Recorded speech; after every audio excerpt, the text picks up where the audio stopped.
we are live. We live. Oh, I like that. Oh, I like that. you like that? That was nice. We live. And what is up? What up, y'all? How you doing? The vibes are set. I need to light an incense. The vibes are set. Get your incense. Yeah. We Shoo. setting the vibe. It's lit. It's a celebration. Let me turn on the garbage can. So Yeah, it can turn on really the garbage be lit. can. Oh, Right, the garbage can ain't been on in a Come second. Come on, on the now. battery's about to die. Oh, But she's a little bit lit. no. Oh no, I'm not. Am I in focus? Just no, you're not, but it's gonna come back. It's gonna come back. It's gonna come back. I feel it. We gonna have to get switched. Just a little movement. All it takes is too much movement. That's all it took. Oh darn. Oh Lord. Oh darn. Oh Lord. It's gonna come back. I've seen it happen before. Oh, I'm about to get close. Man. I'm just about to be sweating. I felt like it was about to. It's about to come back. Okay, let me try. Let me try something white. It did it! Like literally when you went to go reach for it, it switched a little white balance. Right. Oh man, what up, y'all? What it do? How y'all doing? I'm Chevy the Superstar, and I'm Toya. And this is oh no! Oh, damn, bring it back. Okay, I'm back. Kinda. Oh, kinda. Go get the white. Get the white. This is 2 snaps and a out of focus camera. There we go. Oh God. No, but this is 2 snaps in a circle. We're here to provide you with movie news that you can use. We just compile it for you in a very nice way for you to, not have to go to 5,000 websites and look for that information. We also discuss a film every week. And so we're here to talk about a movie called Carol, and we're also here to give you some movie news, and we're also here today specifically to celebrate me birthday. Happy birthday. My birthday is tomorrow, guys, but since we're here, why the hell not? Pretty much. Why the hell not? Speaking of birthdays, so did you watch Black Lady Sketch Comedy Show? Yes. Did you see the episode where they was at the birthday dinner and they all got the tip and the bill correct, and the genie came out to give them a wish? Yeah. And then she reneged on the wish because they didn't sing the Stevie Wonder version. Yeah, I told Jarrell, don't look at me crazy no more when I sing it, because you're supposed to. No, for real. It just got to a point where when we would all come together and we would celebrate each other's birthday, it's like we're not elementary children. We're not somewhere where we need to be exactly inclusive. In fact, this is the most inclusive thing that we can do is sing Stevie Wonder version. Like sometimes, at first, I remember we were like, "Happy birthday." I don't even know how to sing it no more. Happy birthday to you. Happy birthday to you. Then it's quickly, happy birthday. That's how you do it. And then you got to sing it for till somebody just look at you and be like, okay, all right. It's when you get to happy birthday. Happy birthday. Everybody start looking like, and then you gotta be like, happy birthday to ya. Happy birthday to ya. Happy birthday.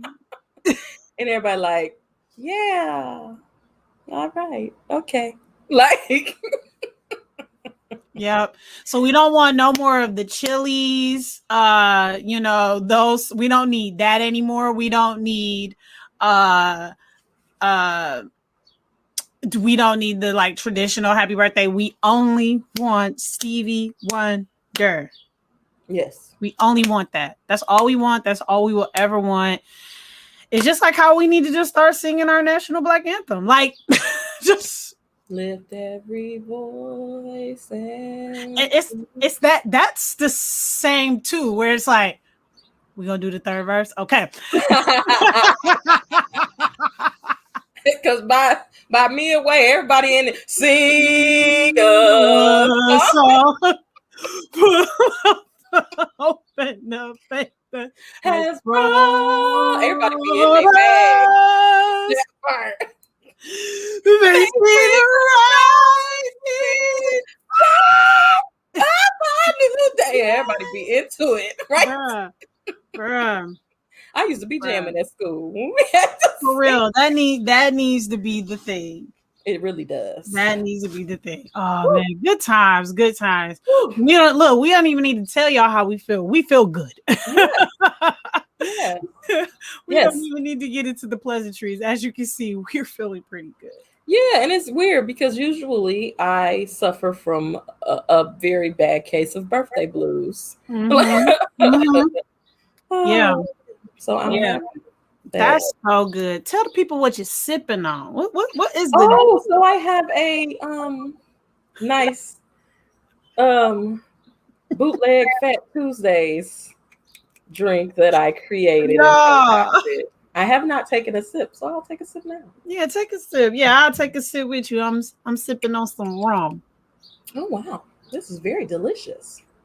I put a little mangoes, and pineapples in a blender, and then I put some tequila in there with a little honey. Then I put that to the side, and then I took some blueberries and some strawberries, and the juice I used for the pineapple mixture, it was cran pineapple, and then for the strawberry and blueberry mixture, I used strawberry lemonade, and I put Jack Daniel's honey in there, and then I blended them. I blended them separately and put them together to make a thingy. I'm impressed. I am impressed. I love it. And it is delicious. Bring your birthday in right. Yes. Right. With a big ass cup that I found in my cabinet that I didn't even know was there. That's why you gotta hang on to them cups sometimes, you know? You be like, oh shoot, I can drink a lot. Because I know I have a cup like that somewhere, like just a big old like martini type of like just cocktail like cup that I brought home from somebody something. Like, I don't even know where this came from. I believe it came from the time Danielle had her birthday here, and this was her birthday cup. That makes sense. That makes a lot of sense. That's hilarious. That's so funny. That's so funny. Oh my God. So good. Oh man. All right. So are you ready? I'm ready. For the movie news. Yes. That you can use. Oh, did I do everything I was supposed to do? I sure did not. I mean, it is your birthday though. I had to cook because I had to eat because I had to drink. So right, that I was already in my head like, why am I being so lazy? It's because I didn't want to go out and eat fast food. But guess what I'm probably gonna do? I'm gonna probably go out and eat fast food. I was being lazy, didn't cook, haven't ate nothing for real today, and I was like, I'm about to start drinking, and I'm gonna have to go get food after this. And the only thing that's gonna be open is somebody's fast food restaurant. Very true. Very true. Unless most restaurants are staying open later than they used to, like bars and stuff. So maybe I can get some curbside service. Yeah, maybe we can go to Green Dot, but I don't know if that's okay yet. So I don't know if we can do that yet because Damon almost got beat the hell up when he went there. He did. They blocked his car. And because I know at one point I been past Green Dot since everything happened, and I was like, dang, they're not out there lately. Well, like, I mean, what's going on? They stopped.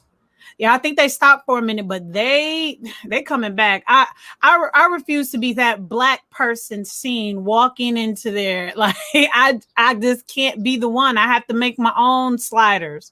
Demond told the lady, yes, girl, I'm just trying to get some truffle fries, okay?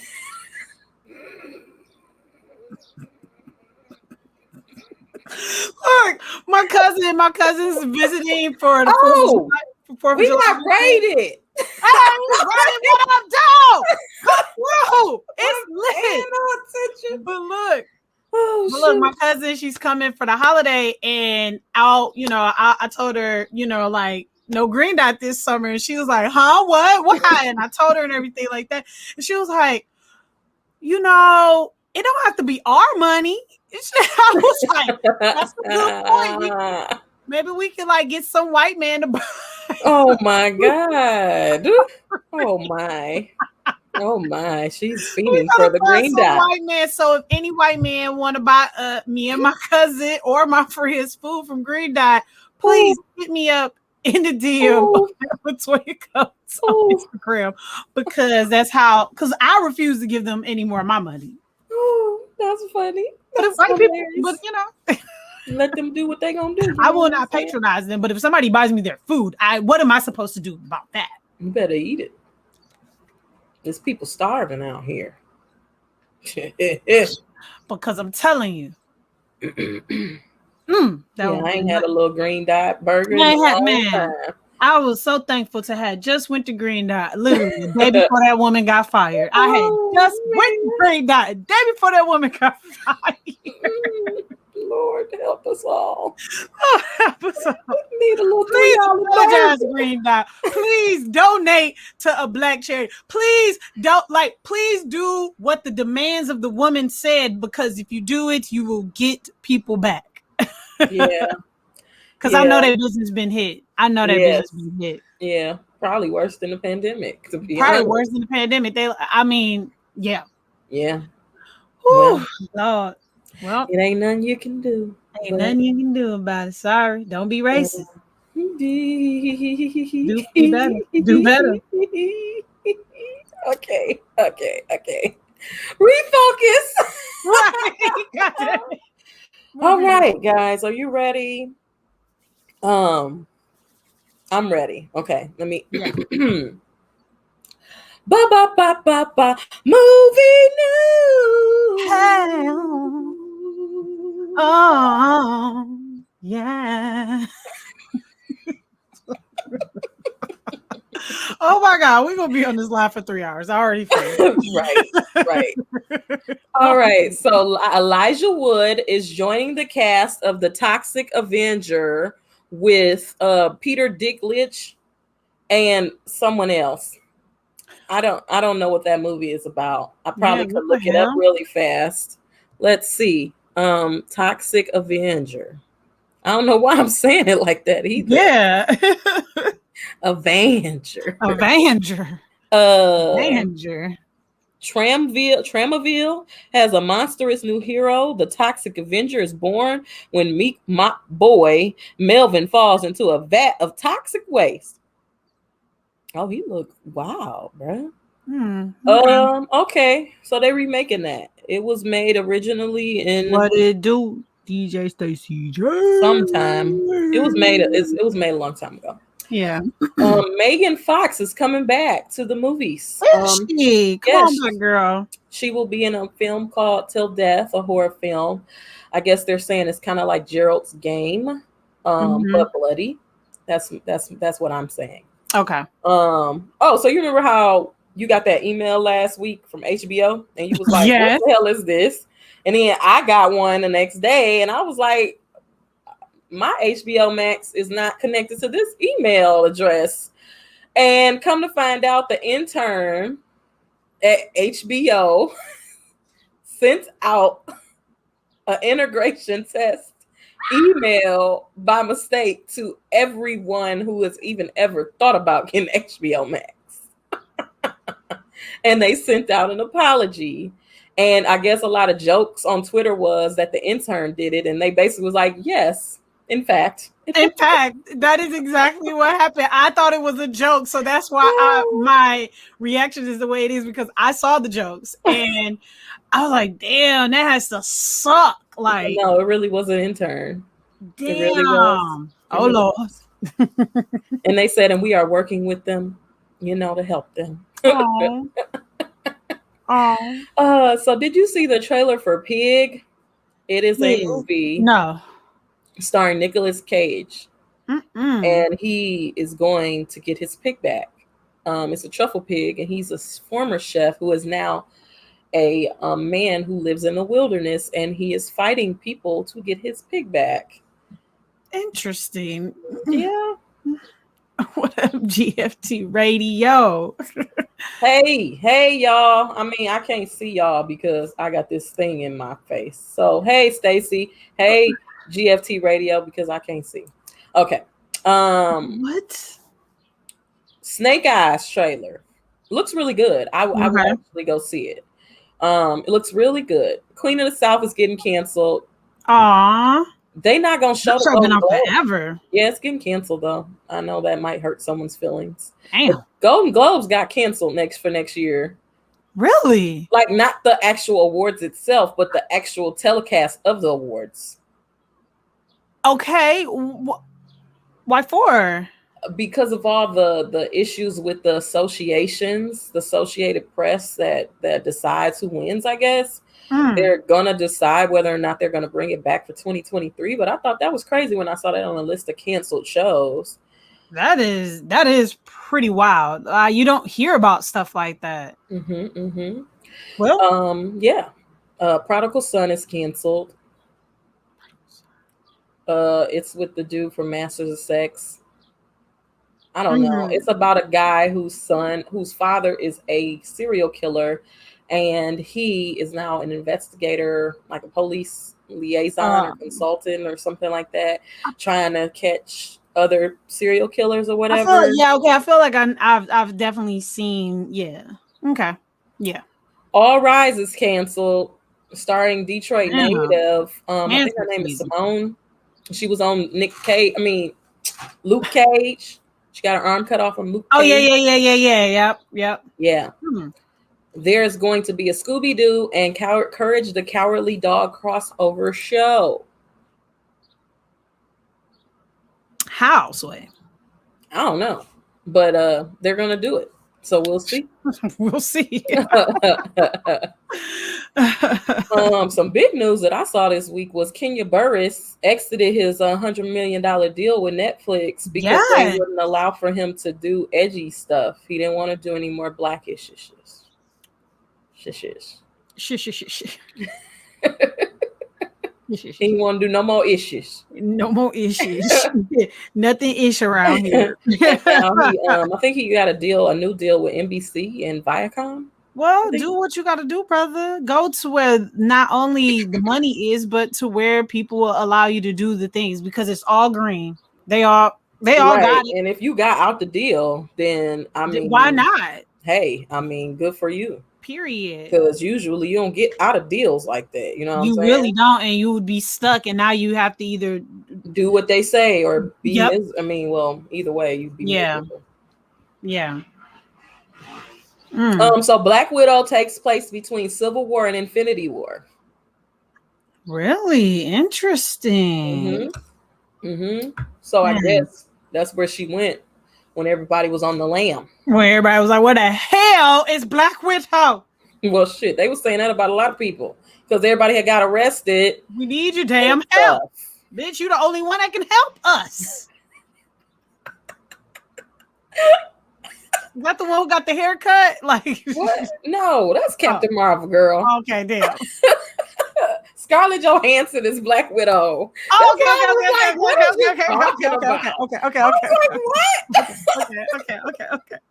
Okay. It's all good. Oh my gosh. I was like, I'm gonna just be like, I'm just like, please no, correct me, because you know I'm gonna be wrong. I don't know shit about shit. Ooh, they released photos of Supergirl and Batman costumes from the Flash. Remember last week I told y'all that they released photos of the new logo for the Flash movie. I mean, it's okay. I mean, it's a whatever. I mean, I don't really know what to say about that. Because it's weird that it's a boobs with a S and it's just that on the picture. And it's just like, okay. Okay, guys. I just want to show some titties. If you didn't know, Tara Strong is the voice of Miss Minutes on Loki, and she is also the voice of Timmy Turner from The Fairly Odd Parents. Ew. You didn't know? Now you know. Stacey, don't the Fairly Odd Parents person, creator, ain't he from Highland Park? Because you always say that, and I don't know if it's Lilo and Stitch or Fairly Odd Parents. I can't remember. They released the new costumes for the heroes for Shazam 2. And I'm still super ecstatic that Megan Good is in that movie, because Megan Good is really good at that kind of stuff.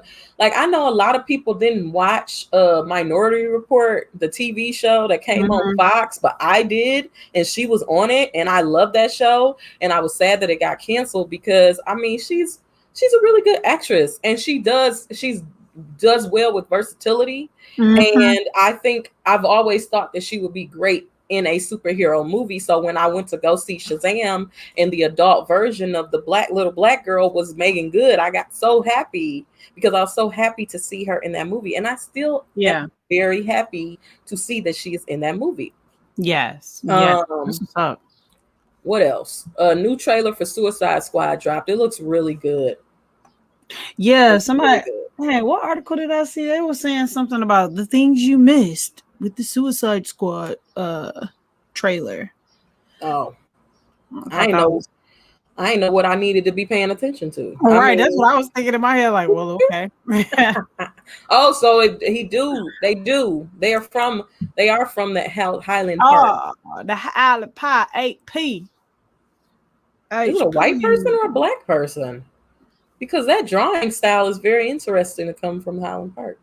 Not saying that you can't, but it's just interesting. Right. I don't know who playing Supergirl, actually. I probably could go look that up. I don't know who's playing her. Yeah. Because I don't really mess with that, you know? I don't really mess with that. Let's see. Everybody, which I was surprised about, I got a lot of DMs about the excitement for the title holder being dropped for the new Transformers Rise of the Beast, which is supposed to, as Willie Styles from GFT Radio so educated me on yesterday, is supposed to be about the dinosaur cars. I don't know. That is probably an undersimplification of like what it is, but that's what it sounded like to me, like dinosaur cars. And that's what was going to be happening with the Beast Wars. It's going to be some Dinobots that are car dinosaur. I don't know. That's probably dinosaur cars. Okay, because I didn't know dinosaur cars. This is going to be DC's first ever Latina Supergirl, played by Sasha Cal. Oh, Callie. Look at that. Yep. That's pretty good. I didn't know. The more you know. The more you know. All right. So, where am I at? Hey, did y'all see the Candyman trailer that dropped? They changed the origin story. Oh, they sure did. And I'm not gonna lie. As scary as this shit look, I want to see. Oh, I'm so scared. Yeah, that shit looks creepy. Oh, it looks scary. I mean, after I watched that trailer, I said, wow, that's a lot. That's a lot, man. A lot. Even for me, that's a lot. That's what I wanted to know more than anything. Like, it's a lot. It's a lot. I want to start saying Annie Ann. Like, what? Not Andy Ann. Andy Man. Andy Man, because you don't want him. I don't want to say you don't want him to come for you. You're gonna be like, you're gonna be like, I don't want it. Like the lady in the trailer. She said,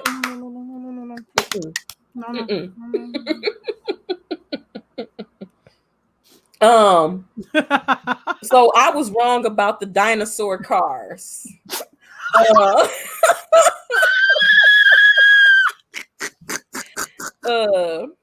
Yeah, but the more I'll do some research and revisit it.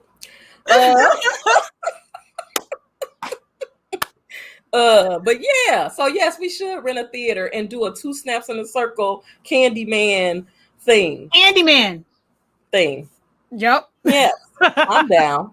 I'm down with it. I'm down with it. I might be down with that. I think we can do that. I like that idea. Yes. All right. So Harrison Ford was injured on the set of Indiana Jones 5. Oh, they're not going to stop shooting. They're going to work around his injury.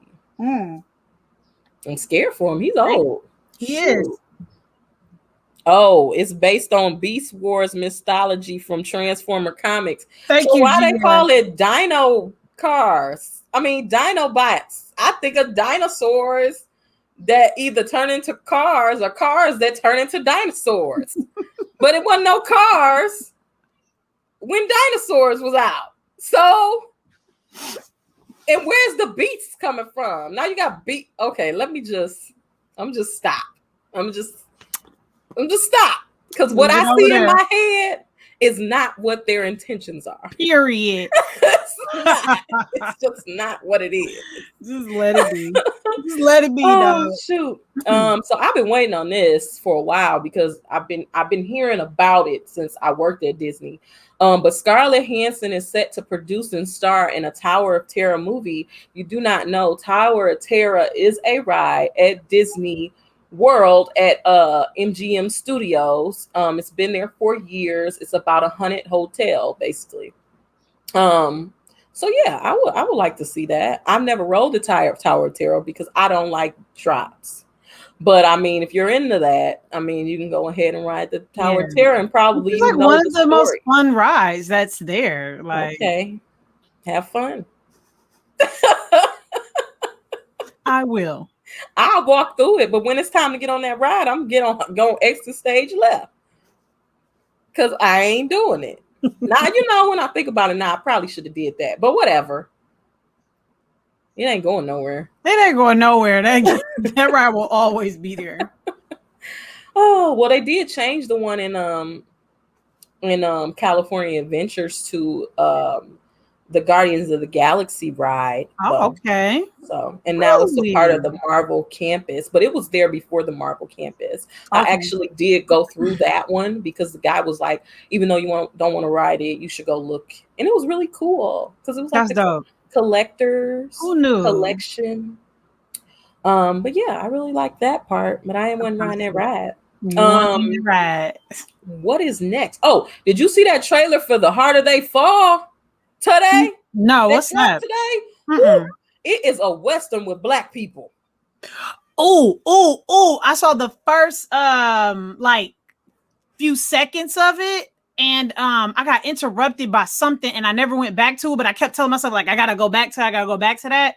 It looked good though, just a little bit I saw. I mean, I'm down for it. Black Western, I'm just down for it. Yes, you have Regina King, Idris Elba. I mean, that's all I needed to see. And Lakeith Stanfield and Jonathan Majors. Because I mean, really, honestly, it was like, honestly, truly, I didn't need to see anymore. I just needed to hear those names and was like, I'm in. And the boy who played the Blue Ranger in the new Power Rangers reboot, he's in it too. Really? Oh, it's so good. Yeah. Yeah, I saw Regina and I was like, yep. When she shot that dude, and then he was like, he could have been calling us nincompoops. He was like, we ain't no nink. He wasn't about to call us no nincompoop. Right. You already know, first of all. You already know. And if he was, then goddamn it. Oh well. That's what you get. Don't call nobody black. Nothing that starts with an N. Unless their name is Nick. Yep. Or Nicole. And don't drag it out. You better get to it quick. Nicole.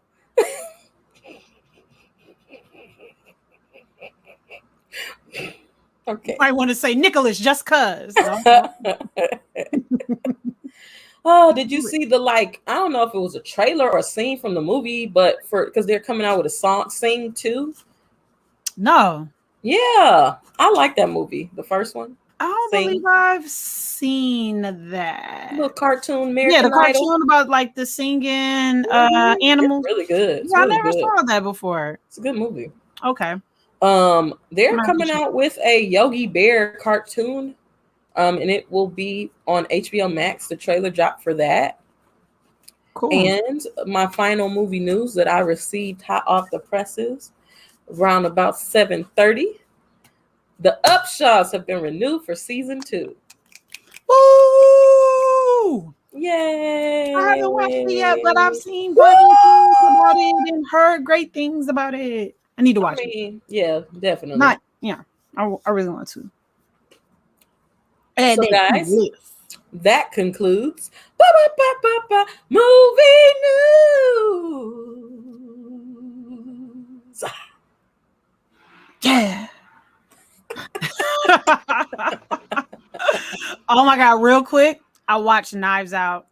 Oh, it was good, Oh, Knives Out is good as fuck. It is so good. I will definitely be watching it again. Just a really good movie. I'm not gonna give any spoilers, but like what I had thought what was happening was I was kind of like I thought that, and then but there were times where just a movie is a good movie and they take you away from it. But man, what's my man's name? 007?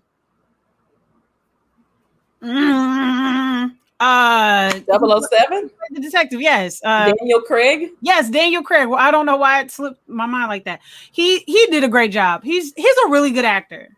Mm-hmm. He's a good actor. And the woman who played the nurse, like oh yes. She killed that. And she reminds me of one of my really good friends, Anna, just a really good person to the core, just like makes right decisions, even when they might not be like ethically the right thing to do, still like behaves and makes decision and just like the way a good person right here does. Like she just reminded me of her, and it's just like I love this movie. I really do. So I'm excited for Knives Out too, especially with the ever growing cast. But now you see why it's so much. I really understand right now. So it's because everybody who was in that movie, even the youngest kid, we knew who they were. So yeah. There's everybody has something. So even if you don't know their name, you like he was in it. She was in Halloween. Mm-hmm. He was a Captain America. He is always that bad guy in everything that I see him in. Period. Probably the only person I wasn't familiar with was the nurse, and that I feel like I've seen him before. I just couldn't nail it in where I've seen him. That the second cop, the one who said, "Sir, we are officers of the law." Oh yeah. That guy. I don't know where I've seen him before. I feel like he might have been in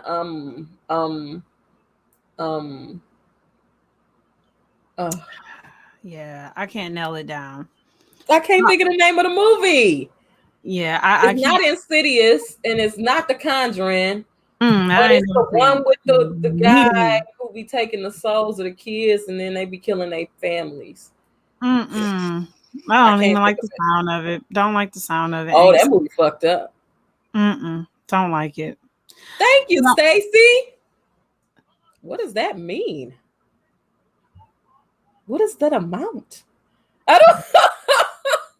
Birthday bits. Thank you. Birthday bits. Give them to me. Happy birthday. Oh man, so you ready to get into it? I'm ready to get into it. Oh my God, do you want to like preface this at all? Like I don't have nothing okay. So I would just like to say this. Today we are watching Carol. Carol is a movie that I have seen several times, more fingers and toes than I have. I watch it all the time. I still get the same feeling every time I watch it. It still stresses me out. It still makes me laugh. It still makes me ask questions. And it made me realize something about myself. A lot of the times I'll rewatch something over and over and over again, back to back to back, because nobody else I know has watched it, and I have questions that I'm trying to get answers for. Yeah. So I still had questions watching this movie, so now I wrote them down and I get to ask them. Yay! Hold on. What Stacey said. This is a movie you tell everybody. Yes. And I know for a fact that Chevy has told me to watch this movie before. Yes, and I tell y'all the whole fucking movie because I tell us the whole Stacey, and I told her the whole fucking movie. The whole movie. And it's so funny because you just said last week, like you mentioned the photographer thing, and I had forgot. Like, it's like the moment you told me, it went out that ear because now I started watching it, and I was like, oh my God, is she a photographer? And then when I saw the pictures like posted up in her apartment, and I was like, oh, she's definitely a photographer. Siobhan told me this literally last week on the show. Oh man, but for the people out here, we are watching Carol. Came out in 2015. It is a drama romance, giving you a good old hour and 58 minutes, directed by Todd Haynes. Stars the beautiful, illustrious, just super talented Cate Blanchett. Also starring Rooney Mara, and very talented as well. Very talented, like super like up and coming, just like she's done great things. And of course, our lovely, beloved Sarah Paulson. Come on now. And some other familiar faces in this movie as well, like Kyle Chandler, who plays Carol's husband, Harge, and like John Maraja, like he plays Danny. I've seen him in a couple things. Like he like when you need a guy from New York, and it's like just cool and kind. He's so the guy that you get. So true. Because so true. Anytime I've seen him, he's just like he's that guy. But that's true. Guy. Yes. And my girl from Portlandia, Carrie Bronstein, was in it as well. Oh yeah, she does. Yeah. It was nice to see her like play like kind of like a serious role, like just not being like super. Oh man, Sarah Paulson really, really, truly undefeated.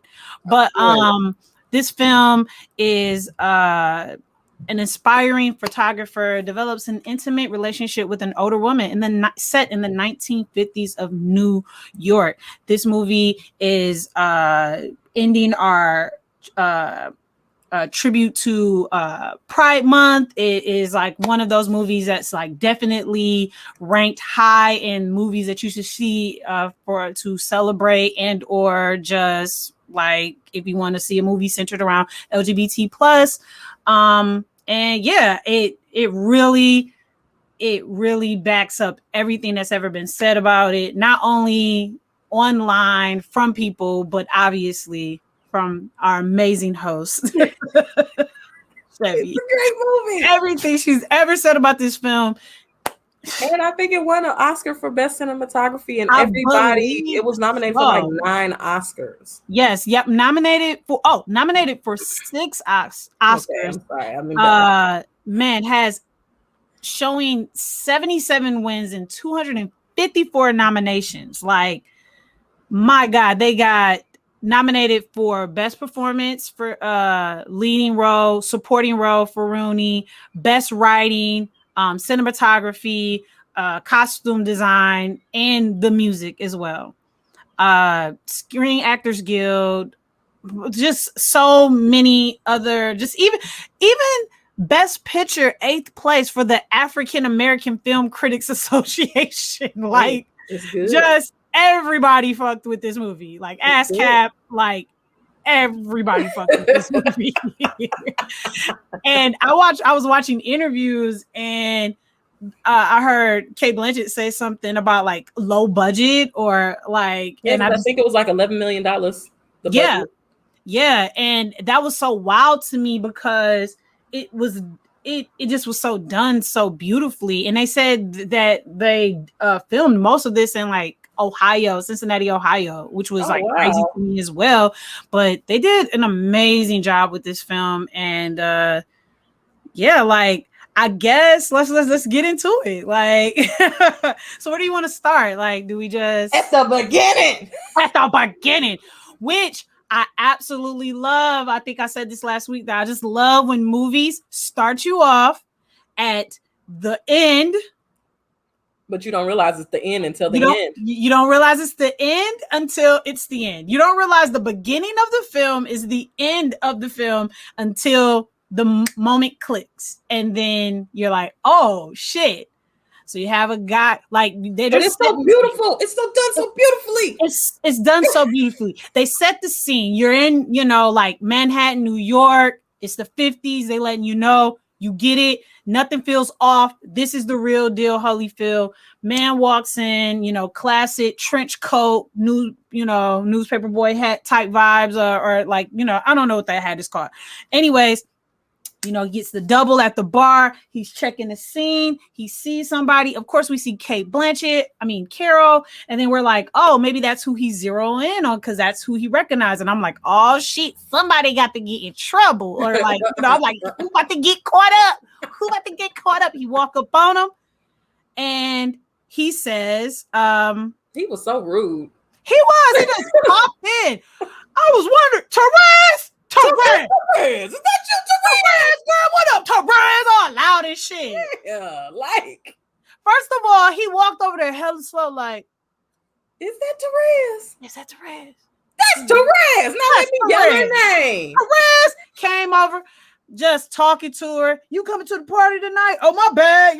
Like, what up, though? Like, right. Like, Carol over there, like, you just interrupted a very pivotal moment. You interrupted. Oh boy. Ooh. Oh boy. Anyway. Knowing what you know at the end. No, yeah. Right. You don't. Oh man. So you just like Carol. It got real. That's she handles it with so much poise and such beautifulness. And she just, like, I'll let y'all talk. Obviously, y'all got plans. I'll let y'all do what y'all gonna do.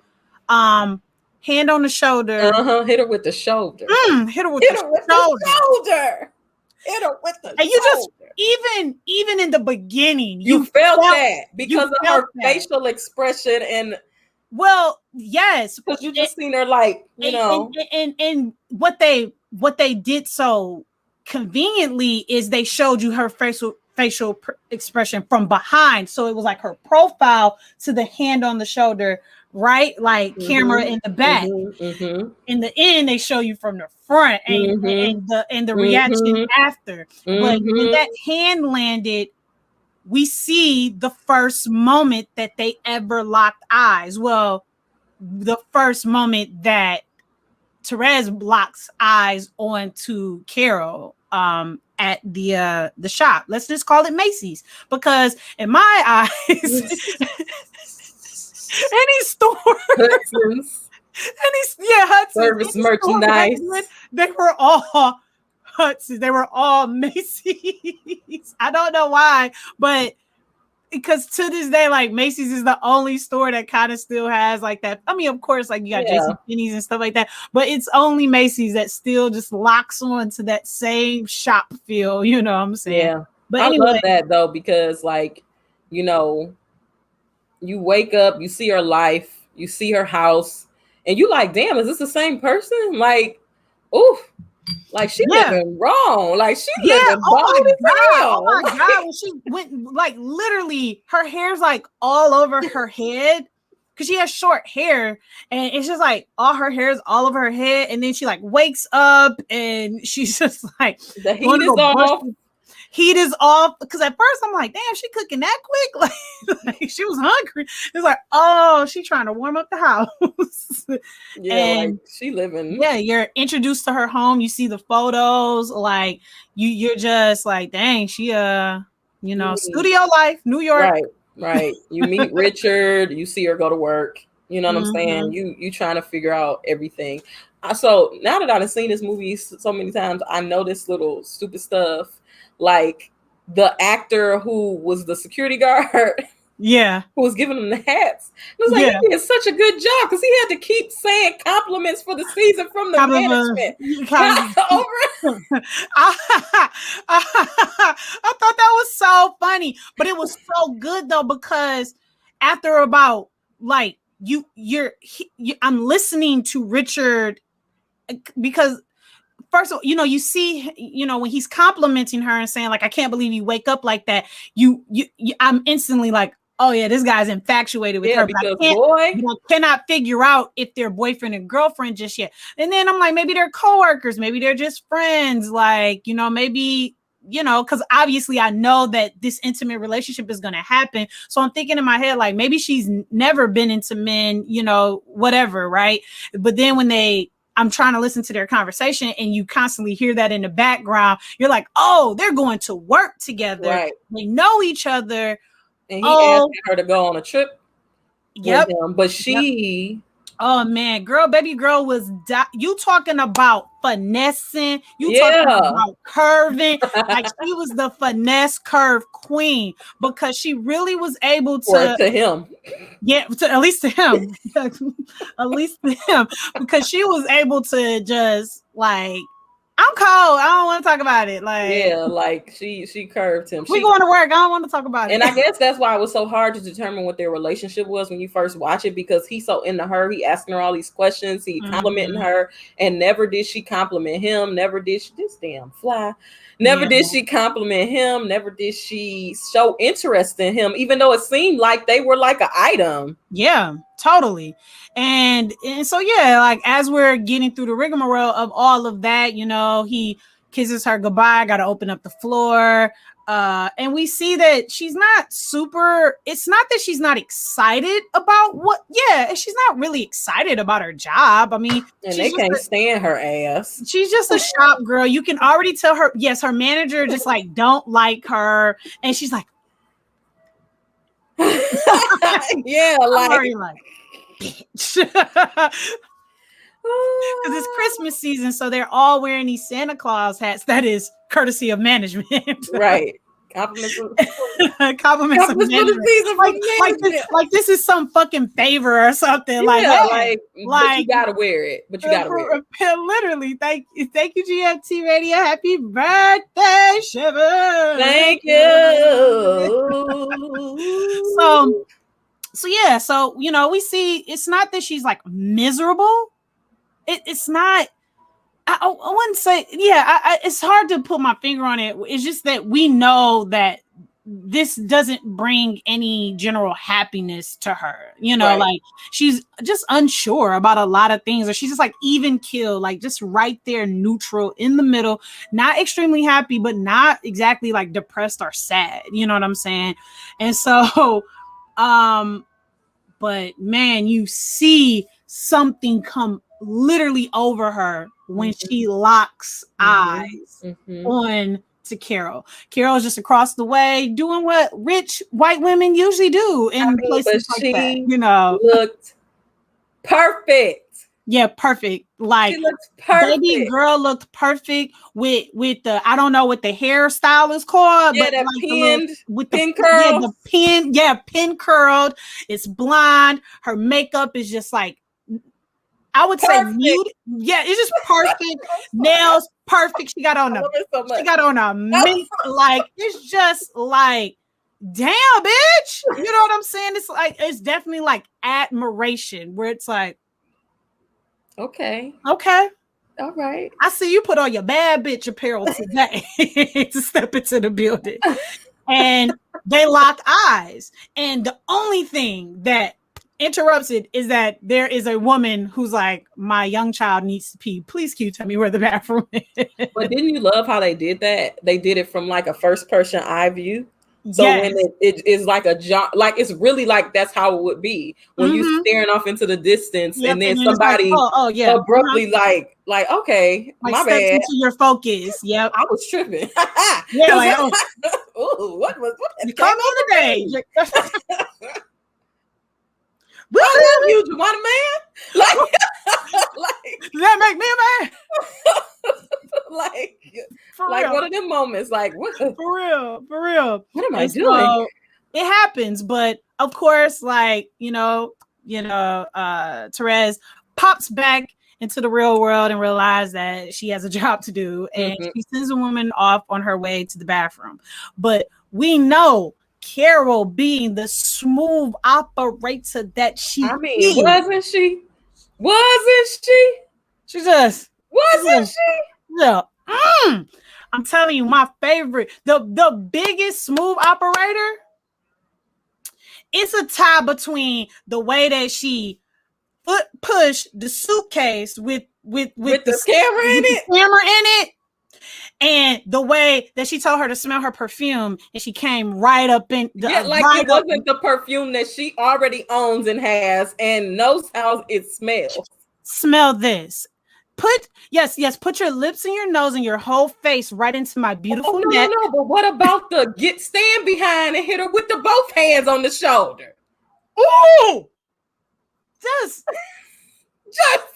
smooth. It's just the type of thing that's like, bruh. It's just giving me like, yes, I will be your boo forever. Pretty much. Like, yes, I'll do whatever you want me to do, mistress. Carol aired, okay? Carol aired. It's like, now look, before I watch the movie, I'm like, I wonder if I'm gonna know why it's called Carol, right? It's just like, oh, I see why it's called Carol. Oh, I see why this movie's called Carol, because god damn. Carol is just a mess. First of all, she a goddamn mess. But second of all, she just a smooth ass mess. Ooh, it's all coming back to me. The emotional roller coaster. The things the things that I remember you telling me of this film, where it's like, like, this is because so cringe-worthy. The writers are so good at just being like, let's make this happen. Let's make this happen, because we have to make this happen. Beautiful moment and loving, and then it's just like just when you thought things are just like, oh, this is a beautiful love story. So my favorite part of that scene is when, she walking away and she said, I love that part. I love that part. Hold on. Oh yeah, she said she loves the hat. I'm like, damn. And so she is flirting with her, like he's flirting with her. So when I was listening to interviews, because we like to do the movie quote at the end, and it's so many great quotables throughout this film, so many amazing scenes and just dialogue throughout this film that I think that we could all my favorite quotes. This whole movie is a damn quote. You get what I'm saying? Yeah.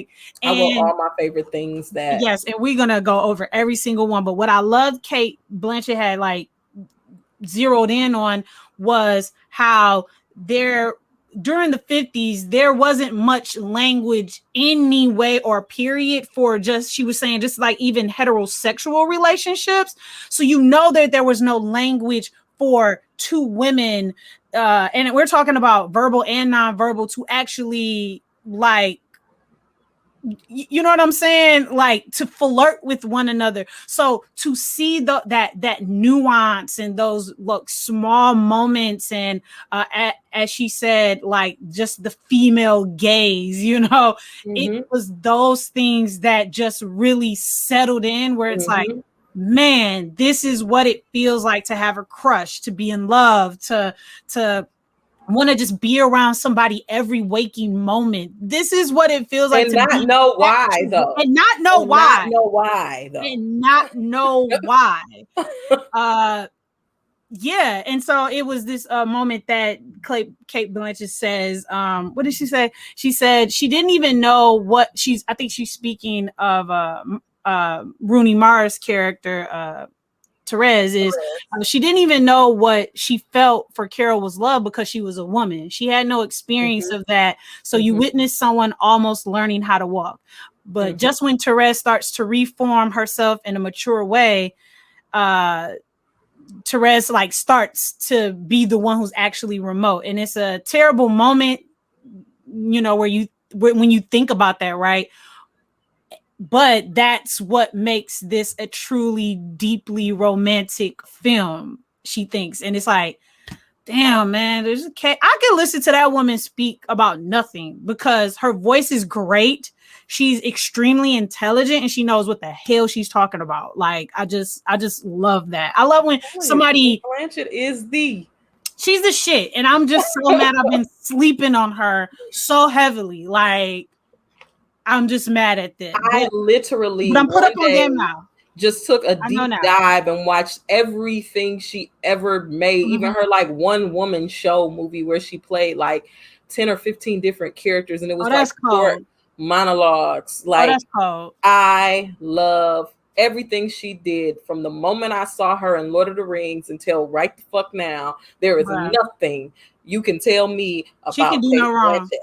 She can do no wrong. Literally, like what they say, like she's a national treasure. Like she's Chevy's treasure. Yes, she is my treasure for sure. It's fly. It's getting on my nerve. So, what did you think? Because I love the first interaction of them meeting because it's so like funny. Like it's funny to me because of the awkwardness of the situation. Because not because of Carol, because Carol knew what the hell she was doing. Oh, Carol knew exactly what she was doing. But Therese didn't know like what she was feeling, even in that moment. And so when they would speak to each other, when she was speaking to her, she didn't know, you know what I'm saying? Like, damn, we having a great conversation, but I don't know why I'm so intrigued by this conversation. You know? Yeah, like why do I want to run after this woman? Yeah, like because I talk to women all the time, and I mean, I'm sure she sees pretty women all the time. Right, being a shop girl, I'm sure. Like, but what is it about Carol? Because it's Kate Blanchett. It's like, nah. But nope. You're right. You're right. Put anybody else in that role, and I don't think we'd be speaking this highly. No, because Kate Blanchett can play that role. Ooh. Like, I can't think of anybody other than maybe Meryl Streep. I was about to say like Meryl, maybe, but that's it. And I think she only she would have only been able to get that through in the younger, like, because you can't be too old trying to do that because it's it just ain't there, it's not giving what it's supposed to give. So what did you think of their first interaction? I mean, it's everything you said. I saw that you could tell that Carol's been around the block. You could tell that this wasn't her first time flirting, being around an attractive woman, being even just like gauging to a woman. Just even seeing like, testing the water. Like, I wonder, has she ever been in the lady, dipped in the lady pond? Like, you know what I'm saying? Like, just even being able to have like that finesse and going up and carrying on conversation like that. She was very strategic at the way that she went about with her. And I think that I believe that wasn't her first time seeing her. Interesting. Do you think she left her gloves there on purpose? 100. Because I didn't. I never thought about it like 100. that. When they zeroed in on it, that's why it's like as smooth as that was, the even more smooth part was leaving the gloves so conveniently. Like, but I had to remember what, again, that type of language wasn't around. So I thought that she was going to go look at the receipt and it was going to be like a special note for her, like call me or, but that's the thing, like, again, that language wasn't around. That type of thing wasn't around. So the forgetting of the gloves, I felt like 100% was yes. Like, because if I leave these, I know that she has everything. I hope. Yeah. Right. Because even in today's world, you give out your number, you slide in a DM, you shoot your shot. The hope is that person reciprocates that energy and gives it back to you. And that is what flirting is all about. I want to see if you're feeling me as much as I'm feeling you. I want to see if you're interested in what I'm interested in, And so, like, Carol knew that. And maybe she didn't know how it would go down, but she took a chance. And because she's where she's at in life, she cool with that. You know, she's out there to take a chance. So that's what I felt from that. But I loved how, like, the next few scenes is like, she goes with her friends, and Therese, she goes with her friends, and she find out that she is in fact a photographer. Mm-hmm. And that's like the first time you see her genuinely excited, other than when she met Carol. Yeah. And then you find out how everybody disregards her interests, but Danny, even her boyfriend, because now we know it's her boyfriend. Yeah, now we know that's her man. And which I think is so interesting too, that he failed to see like the interest that Danny had in her. Yeah, that too. I thought that was like, you're so in love, which I think goes back to what Cate Blanchett was speaking about in that interview, that language. It's like, you like a girl, you court her, you tell her that she's beautiful all the time, then you marry her. And that's just it, because that's what she's supposed to do, and that's all she's supposed to do. Right. And if she doesn't want to do that, then she's a weirdo. Basically. Yep. Pretty much. Pretty freaking much. Not even a lesbian. Not even a lesbian or queer or whatever. Yep. She's weird. Yep. You nailed it. You nailed it. And so I was confused. And I was like, no, that is definitely her man back there. Like, I'm so confused why he is letting his friend have this side conversation where he just like literally, they're talking about photography, but it was the way he was talking about it. It was the way, like, I was like, that Danny dude like her. Just the fact that I didn't pick up on that. And when he kissed her in that scene, it shocked me. I was like, whoa. I was expecting it. I was like, dude like her. And that's what's so funny about situations like that, where it's the girl who's so unexpecting of anybody liking her and always puts herself down and like, why would anybody think I'm beautiful? It's like, everybody wants her. Everybody want her. Everybody wants you. Everybody likes you. The only time I was shocked was when my man's, who come to find out he was a private detective. Harsh. So okay. So speaking of Harsh, right? We see Therese deliver the mail to the mailbox, and then we see the mail truck go to the house. But conveniently, they did this when Harge is the one who brings in the fucking mail. So beautifully done. So beautifully done. What a wonderful way to introduce the husband.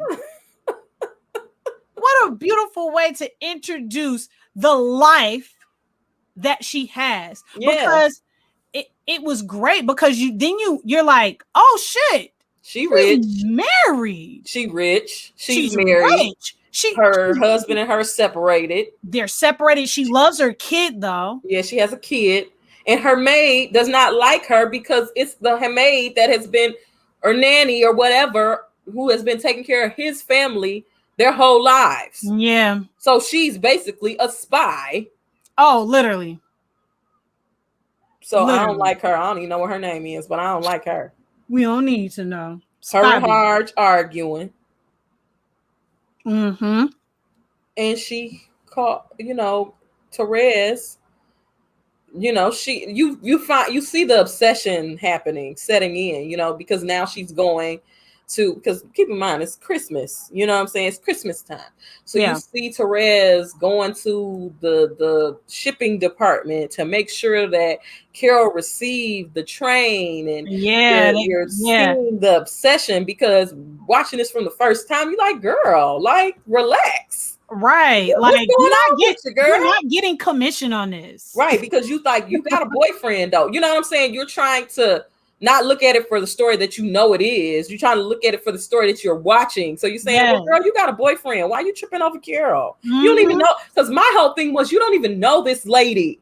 You don't know her. Like, you don't know anything about her other than she a badass bitch. Period. Like, that's all you know. The way she hopped in that core, the way she jumped at the chant when she was like, yes. You, no, she called her and thanked her for them gloves. And she was just like, let me take you to dinner. Now, first of all, this scene is funny because her boss, Therez's boss, was just like, girl, you got one more thing to do. And then she asked her for a damn pen.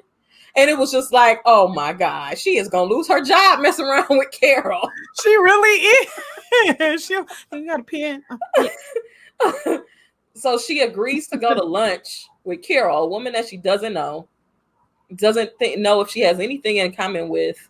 No. Because of a curiosity, really. Mm-hmm.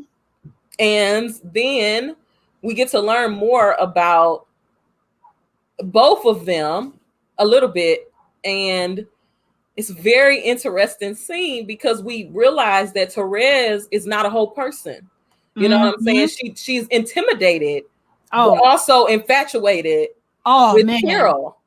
Yo, it's so, that scene has so many like people just took obviously the like the frames of it and created so many memes of it where Carol just says like some smooth operator line, like some player ass line, like you know, like, so I see me and you type shit.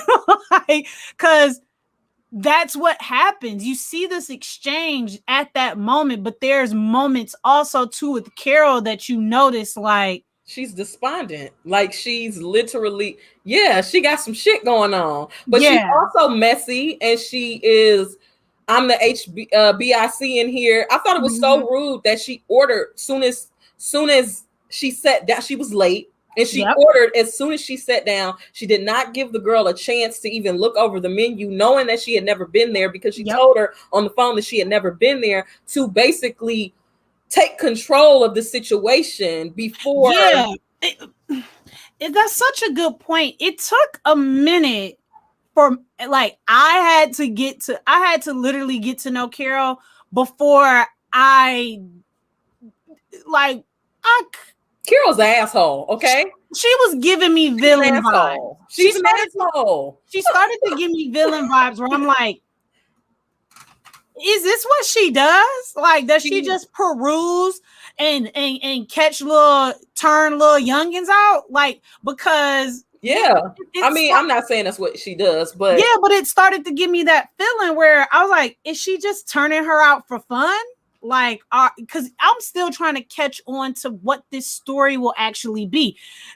Are they both finding out about this curiosity of together, like, attraction?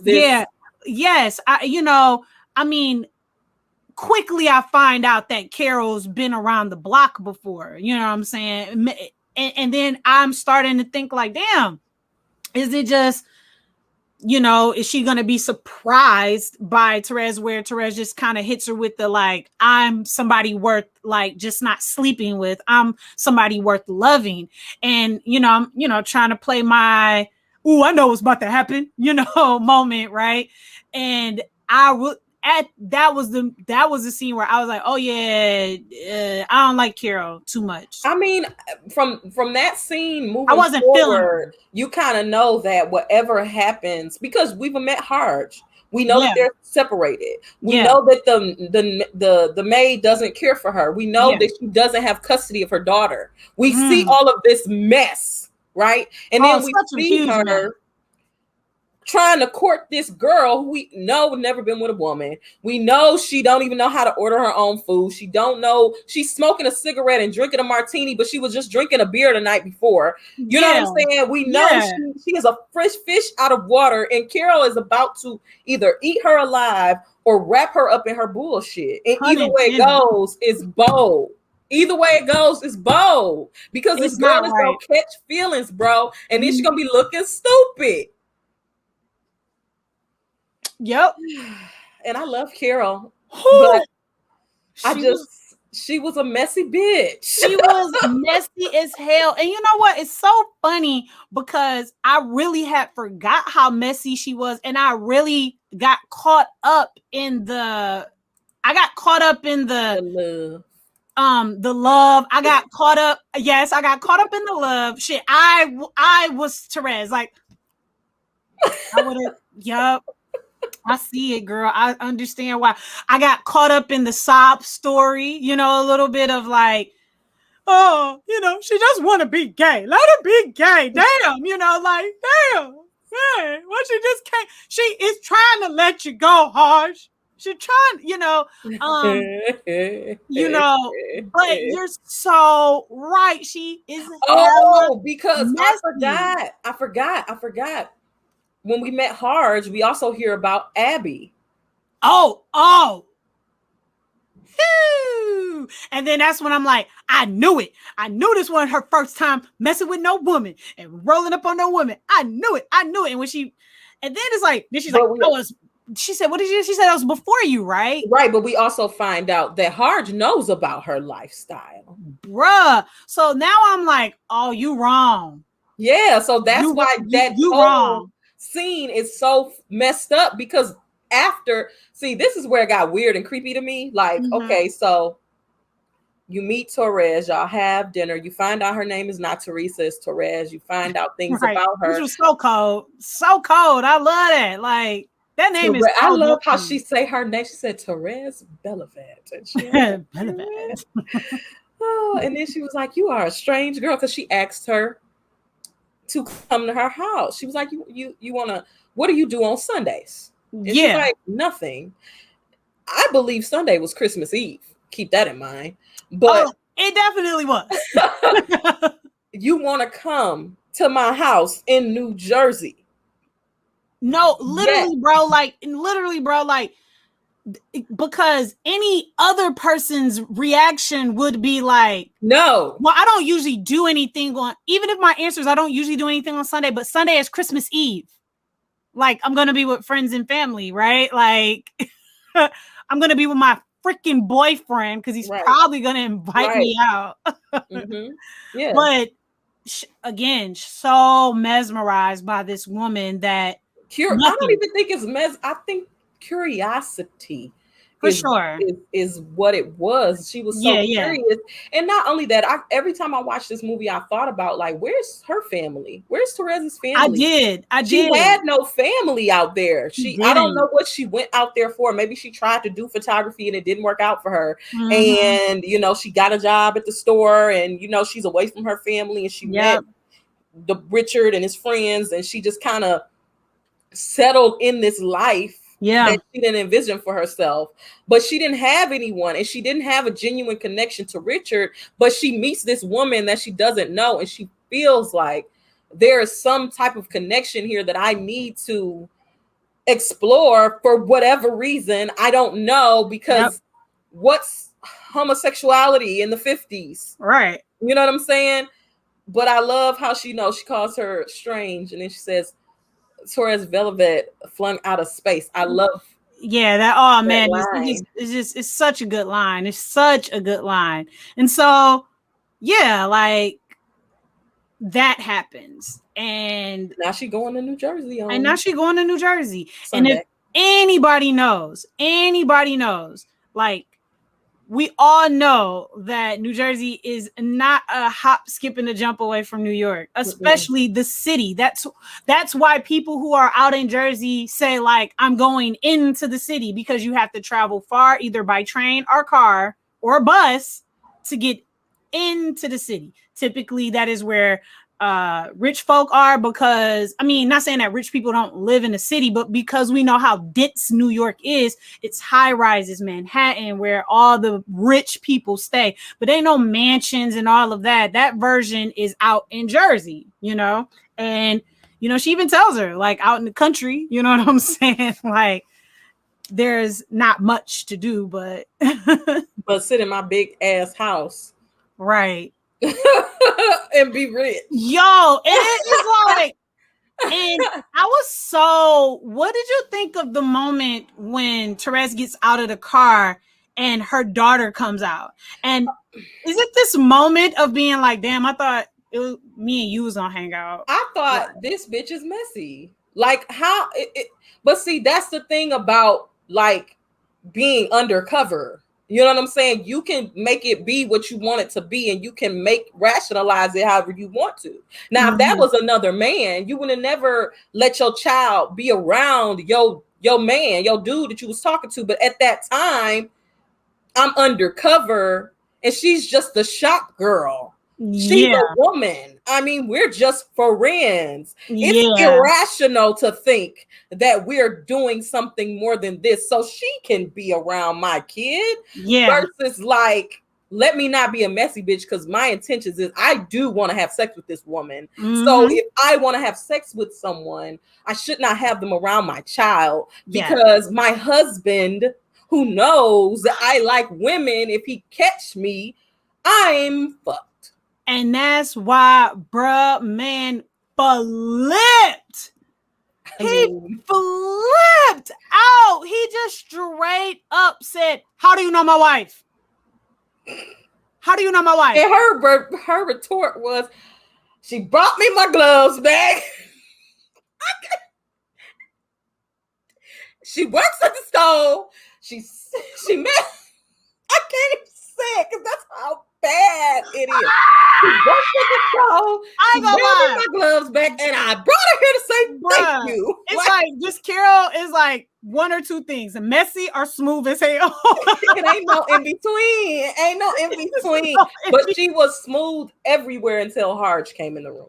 Oh man, even her reaction to like hearing him come through the door like frantic. She went and got her shoes. I'm like, oh, is it a thing in the 50s that women, if they having their shoes off, they having too much fun or something? Oh, bro, that's what I was wondering too. I was like, why is she grabbing her shoes? And I was like, is that hard? Is that Therese's shoes? And I was like, I don't think that's Therese's shoes. And I had a same thought like that. Like, are women supposed to like just wear their shoes all the time? In the 50s, like, what's the deal with the shoes?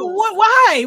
Like, dang, they didn't have house shoes back then. Like, dang, they could be. If they didn't have their shoes on, that meant they was up to mischievous deeds. Like, you don't have your shoes on. Oh, you're having fun with another person. What the hell? Like, was that a thing? Like, if you wanted to do somebody, you would, because they was gonna do it that night if Harge didn't come. Bruh, they was gonna get freaky on the floor. She was about to get under the Christmas tree. She was about to get her early Christmas Eve. But so, do you think that? Because I always think this scene is so funny when she goes to get the Christmas tree, and Therese pulls out her camera and she starts taking pictures of her, and then you see Carol like acting like she doesn't. Acting like she doesn't know she's taking pictures of her. Bro, when she walks over and she hits the and looks back. Bro, when she opened up the mink, I said, Carol, you don't know you're a bad one. Stop it. Like, stop it, girl. We know. We see. We know. But like, okay, so they go and they get the Christmas tree, and she's in there like girlfriend duties, making tea, getting the crumpet. Well, when I just seen the hands pouring and pick it up, I was like, I just know that ain't Therese. I just know that's the maid. I just know that's the nanny. And then when I see her put it down and then like, oh, let me grab some cookies. Let me get some cookies. And picking it. I'm like, she got her pussy with it. She ain't even did nothing. She ain't even did nothing. Oh man.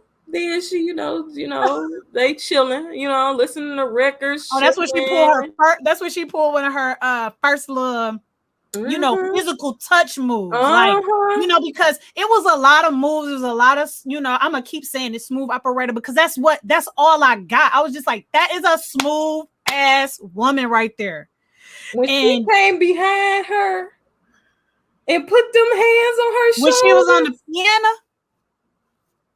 Because most people would be like, oh my God, you play, would compliment the fact like, oh wow, I didn't, but the way she came and stood over her and put both of her hands, like, I'm surprised it wasn't one of those. Like the titties was on the back of the head. Bruh, her titties was definitely on her head. And just like, I'm surprised like Therese didn't have one of those.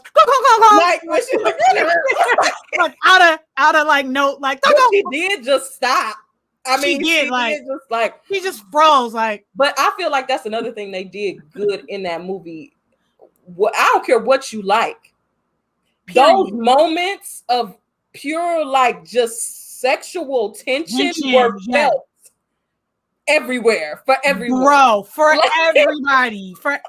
You cannot tell. Like you're right. Like from teenager to old, like older elderly person, everybody has felt that tension of being around a crush, somebody that you like, somebody that maybe you're real unsure, even you might be unsure about them, but you like, are they flirting with me? Like, are you about to kiss me?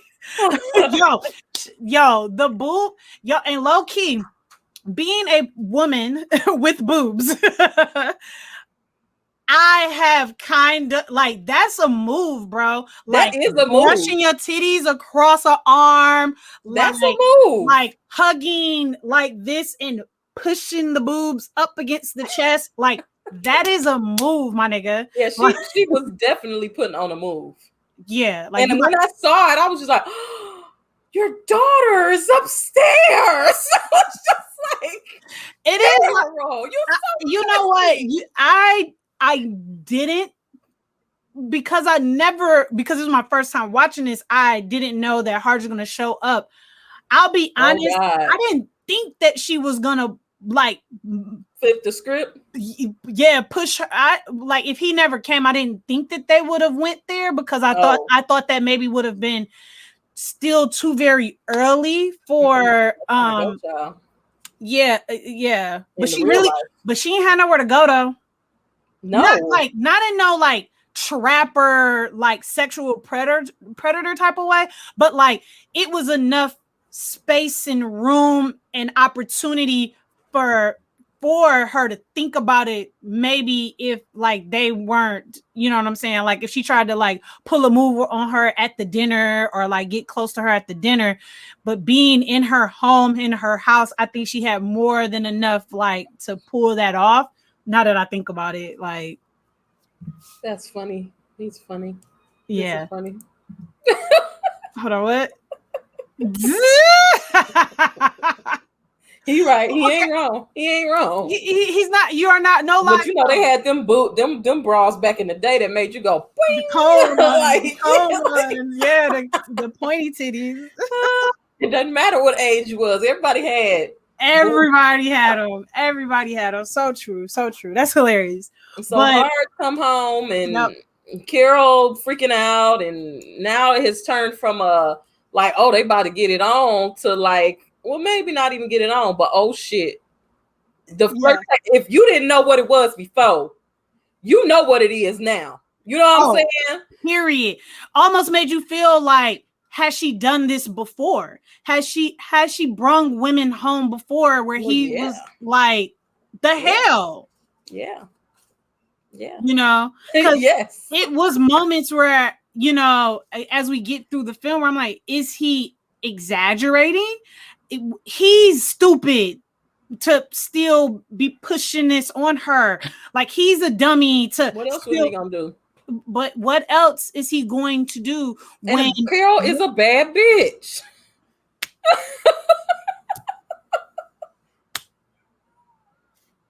he gonna fight for his. He told Abby, he said, I love her. They got a kid. He know what it's like in there. You know what I'm saying? He wanna stay. He wanna stay. Set up a home. That's my wife. How do you know my wife? She was like, excuse me, how do you know my wife? Like, because I'm still trying to figure out why you're even here. And her retort was just like, Carol, you should have just left it. You should have left it. So then she was like, well, I mean, I'm sorry. And she's like, just leave it. Close the door on her. Now they in there arguing. Now see, the scene of them outside arguing, tussling, you know what I'm saying? Him basically saying, you were never this cruel. Because, you know, she was like, what are you going to do? Mm-hmm. You know what I'm saying? What are you going to do, bro? Now Therese in there playing the music loud. I felt so bad for her because she doesn't have her license or a car. She all the way in New Jersey. Yeah. And this grown ass woman then wrapped her up in her bullshit, and she don't even know why. She don't even know why. She just think that they friends. She don't know what they talking about. She don't know that she's done this before. She doesn't even know what done this before means. Done what? Right. What? I mean, knowing your wife is a crime. I didn't know. Like, so Carol come back in the house, and I love the part she was like, and I ran and just when you don't think it could get any worse, you run out of cigarettes. like that's the version of having a bad day. You try to put the key into it, you drop the keys, you're like, ah! And then here she go, never been out there before, talking about I can go get you some more cigarettes. Now Carol pissed off, so she like, girl, shut the fuck up, basically. Like, I'm not saying solve my problems. Like, you can't fix it. You can't. It's not your fault. It has absolutely nothing to do with you. And in this moment, we're realizing that Therese is literally falling in love with her, and she doesn't even understand what the hell is happening. And nobody is telling her what the hell is happening. It's just fucking happening. It's just happening. It is happening to her so hardcore. And you just like, Lord. So they take this awkward ass ride to the train station. Now, I don't care how many times I see this scene. I don't care how many times I look at it. This shit is so awkward, bro. Like, she get on the train and she start bawling. And I'm just like, her empathy levels are that of mine. I was like, because it was a bit of like, why? Yeah, like why do you think she was crying? That precious lamb. Every time I see it, I just feel like that precious lamb. Oh, she is gonna get wrecked. It's because of things that she continuously said as it goes on. This is all my fault. I'm the reason why. It's my fault. Like, she just felt that blame. You know what I'm saying? Because just like you said, she was getting energy that she didn't even know why. Why is he yelling at me? Why did he look over at the sight? Why was the sight of me just like hanging out with my friend that I met 2 days ago? Like, why is it such a big deal? And it's like, what did I do? What have I messed up? You know? And yeah, what do you think? Like, I don't know. That's why I asked, because every time I watch it, you know, I don't like the stranger danger for me is what makes it hard for me to justify her not necessarily infatuation with her, but her willingness to engulf herself in her madness. Me as a person, even if I was infatuated at that point, I would have still had to take a step back and let her come and explain to me what was going on. Because keep in mind, this is the part where she pushes Harge down. She pisses him off because he's drunk. You know, she says mean things to him, and it makes him feel less than a man. You know what I'm saying? In the same breath, she done invited herself to Therese's house because she wants to see her apartment and she wants to see her work. So it's like all of that, not knowing what it was, would have freaked me out and made me say, hey, like, this is cool or whatever, but like, I need to take a step back and like, especially after I saw that and witnessed that, you know, and cried, I would have done exactly what Therese did. But Therese didn't do it. She walking in the house from the train station and her phone ringing. Don't nobody like Therese ass, because here come the lady next door like, girl. Like, those little things about the movie made me laugh so much because it is like, what did Therese do to you? But when you say the whole thing about her blaming herself for everything, it seems as if a lot of people put that energy on her in her life. And maybe that's why she doesn't have family. Yeah, that too. You know, maybe who knows what she ran away from. Yeah, you know, that too. So this is another favorite scene of mine, because you know they on the phone and Therese is like, I want to ask you things. And then she's like, ask me things, please. I love her. It makes me laugh every time. Because, girl, why you so turned up right now? Like, relax. And it also makes you think too, like, this is the 50s. And again, this must have been one of those moments where I blinked, because I could have sworn I saw her drop her off, and I'm like, no, they were just showing us a perspective of her going into her house, and I'm like, oh yeah, like she took the train back. And then it's like, I'm like, how many times did Carol call? That's which is probably why I never thought about that, bro. How many times? Because that's too convenient. Like, even in the movie world, like, it's the 50s, bro. There's no caller ID. There's not a lot of like, I'm gonna leave a message. It's like, I'm gonna keep calling. I'm gonna keep calling.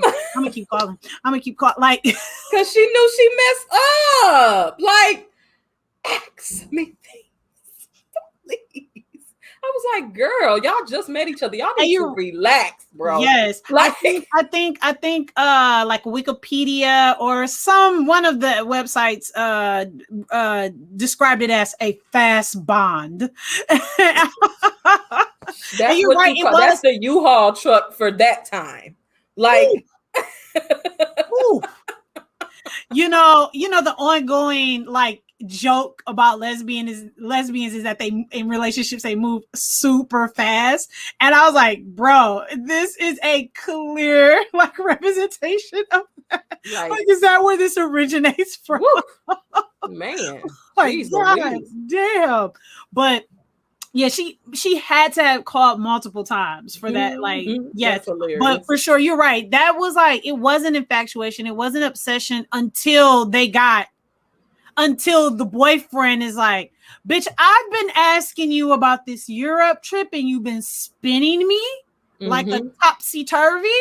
And then she started asking questions about like, but this woman says, leave with me for the Christmas holiday when I want you to be with me and my family.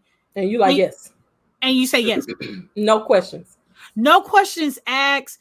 You don't even lie to me about it. You just go off with her. You pretty much, yeah.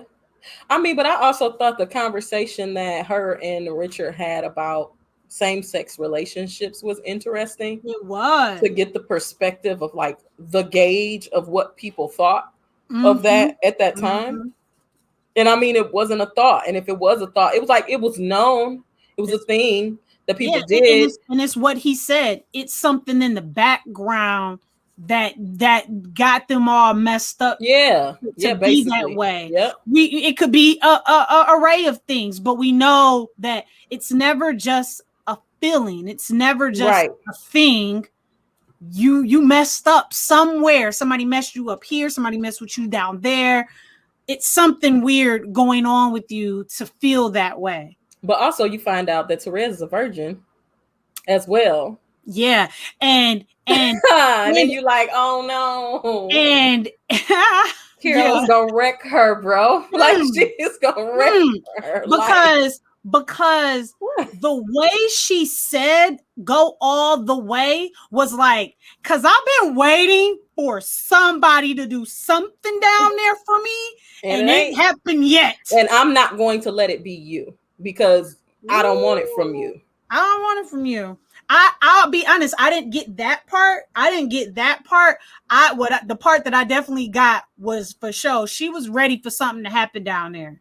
I mean, I think she was too. I just don't think she wanted it from him. I mean, she wasn't weary or afraid of exploring her sexuality. Like even when Danny kissed her and he said, "Are you scared?" And she said, "No, I'm not afraid. I'm not scared." You know what I'm saying? Mm-hmm. I don't think that's what the deal was. I don't think she felt anything when she kissed them, but when she touched her, like when Carol touched her, that double hand shoulder, something that she didn't feel when he kissed her. Yeah, you feel me? So she, whatever the firework, you know how everybody talk about in the movies, like when, you know, when it's like a coming of age story or like a coming out story, and they say, you know, when he kisses me or when she kisses me, I don't feel the fireworks that everybody talks about.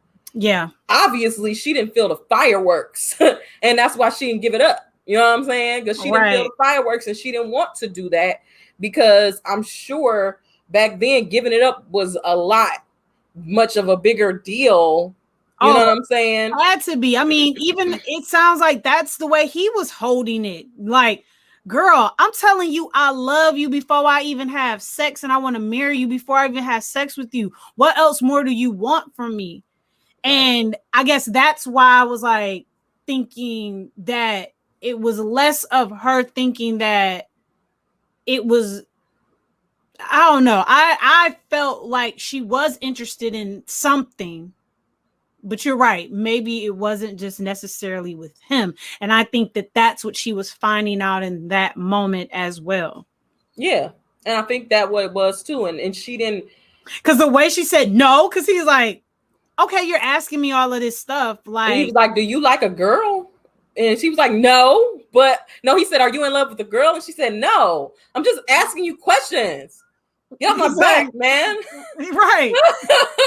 Like, why the hell would you even ask me something like that? Like, that's exactly how you said it. That's exactly how you said it too. No, because that's how he said. So what are you talking about this for then, Therese? Like, you're freaking me out. You're freaking me out, girl.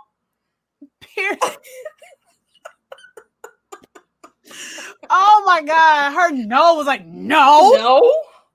Like I love like doing that like in real life when like lying like that, like no. That's my favorite way to like lie and be like, you know that I'm lying, right? Yeah, like that. No. Like, what are you? Are you drunk? No. Why would I be drunk? It's St. Patrick's Day, Toya. Like.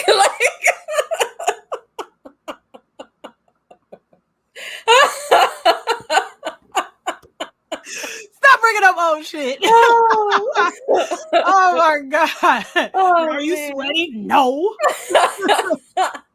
So in the midst of this conversation, there's another conversation going on with Carol and her lawyers, where she finds that Harge was really hurt by what she did to him that night in front of that girl, because now he is using a morality clause to get custody of their daughter. And and she can't see her until like the 3rd or 4th weeks of January, and it's the day before Christmas. It's the day before Christmas. It might have actually been February until she could see her. It may have been, no contact, no communication, nothing. And like, if it's one thing you gotta know, this woman loved her child. Yeah, she loved Rennie. Yeah, like.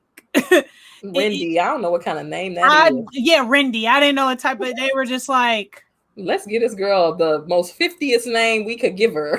For real, Rendy. Like, Rendy. Just name her Cindy. Anyways, yeah. So you know that happens. She all messed up about it. Her and Sarah, you get to see more of Sarah Paulson. Yeah, they have a conversation about that, and then they have a conversation about Therese. And because Abby knows, like that's how best friends, they pick up on the energy, like, but.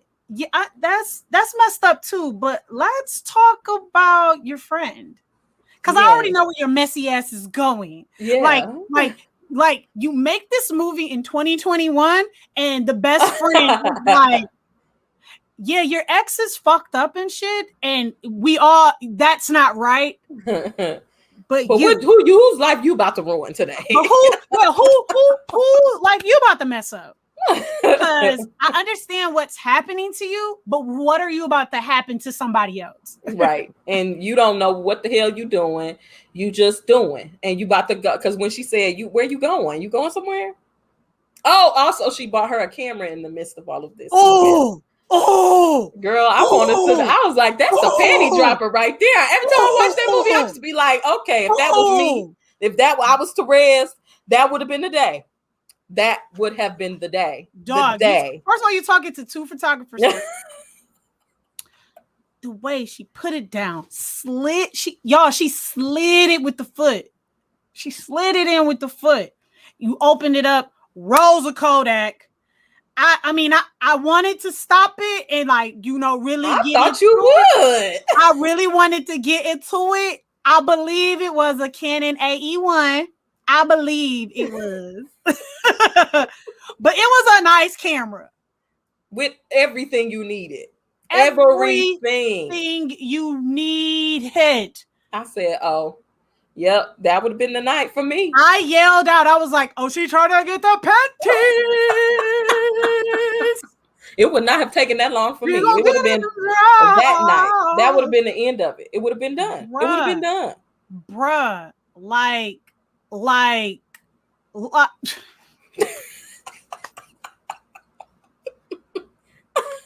I mean, the first time I watched that movie, I said, oh my God. Okay. I mean, it was giving me sugar daddy vibes, but still, it was the ultimate. That's the ultimate for a photographer. Who you basically just mentioned in passing that your camera wasn't all that great. You didn't even say I'm in the market for a new camera. You just said in passing my camera not even all that good, but I still be out here trying to do my thing. You know what I'm saying? I keep doing her film for days and a camera. And that ain't no cheap camera. And you could tell it was a lens that had a little length to it too. It wasn't just no 50. It was you could tell you could take that lens off, put another lens on. Lens off. Interchangeable. She went and bought her a clean Canon. The best of the best. Best of the best. That's my question to you. I wanted to ask because I didn't know how you were going to take the film because it's not action packed or it's more character driven and story driven. Mm-hmm. I was going to ask you what did you think about the photographer aspect of it, or did that help you in moments where the film may have dragged a little bit, or what? I thought that it was very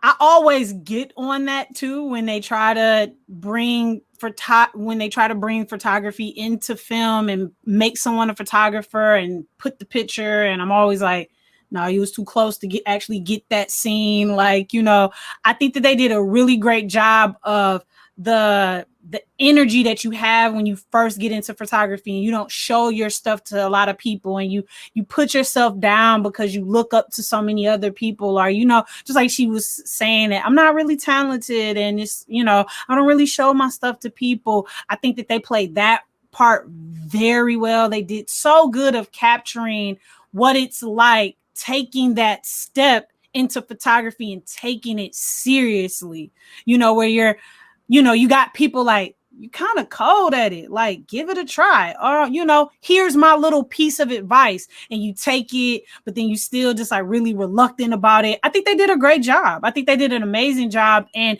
they didn't it wasn't overbearing where every moment the girl had a camera in her hand. I enjoyed that too, or just like you said, it was still very character driven, where that was a piece of her that wasn't all of her. So I think they did a great job with that part. And I love the way they integrated it into her story, where how we're talking about how she gifted her that camera, but that's really the last time you see the camera. You don't. Well, yeah, she takes a picture of care. You only see her take an actual picture other time, and that's when they're on their road trip. And they and that's when they're on the road trip. Yeah, and they're at the table. And then the next time it comes up, or the result of that is when Danny's at her crib talking to her about, hey, like, I can get you a gig at times, you know what I'm saying? A clerk job, you can kind of finesse your way in. I think you should really take it seriously. Wow, whoever these pictures you took of this person, like, you really, captured, you really caught the essence of them.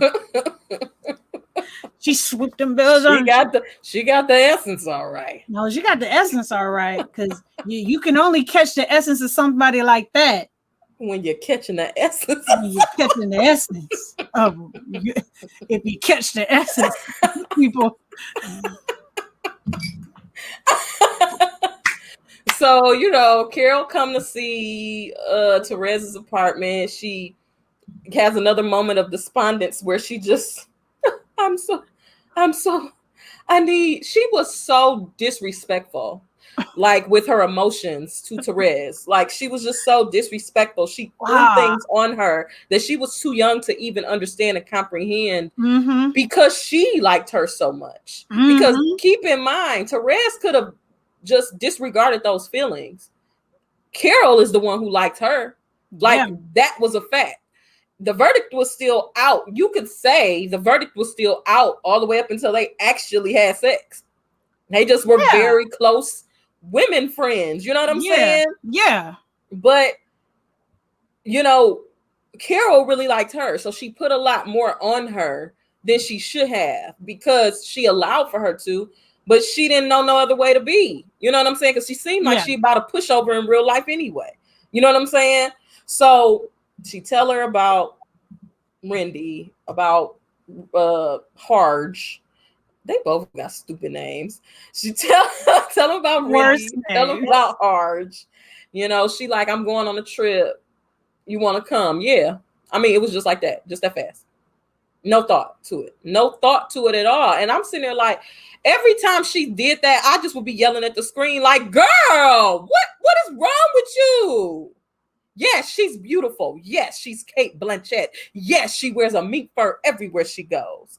But the bitch got a lot of shit going on, and you just wrapping yourself up in it. But that's because, like I said, up until the moment they actually had sex, you could say that Terez's feelings for her were there, but whether or not she was going to act on them was something totally different.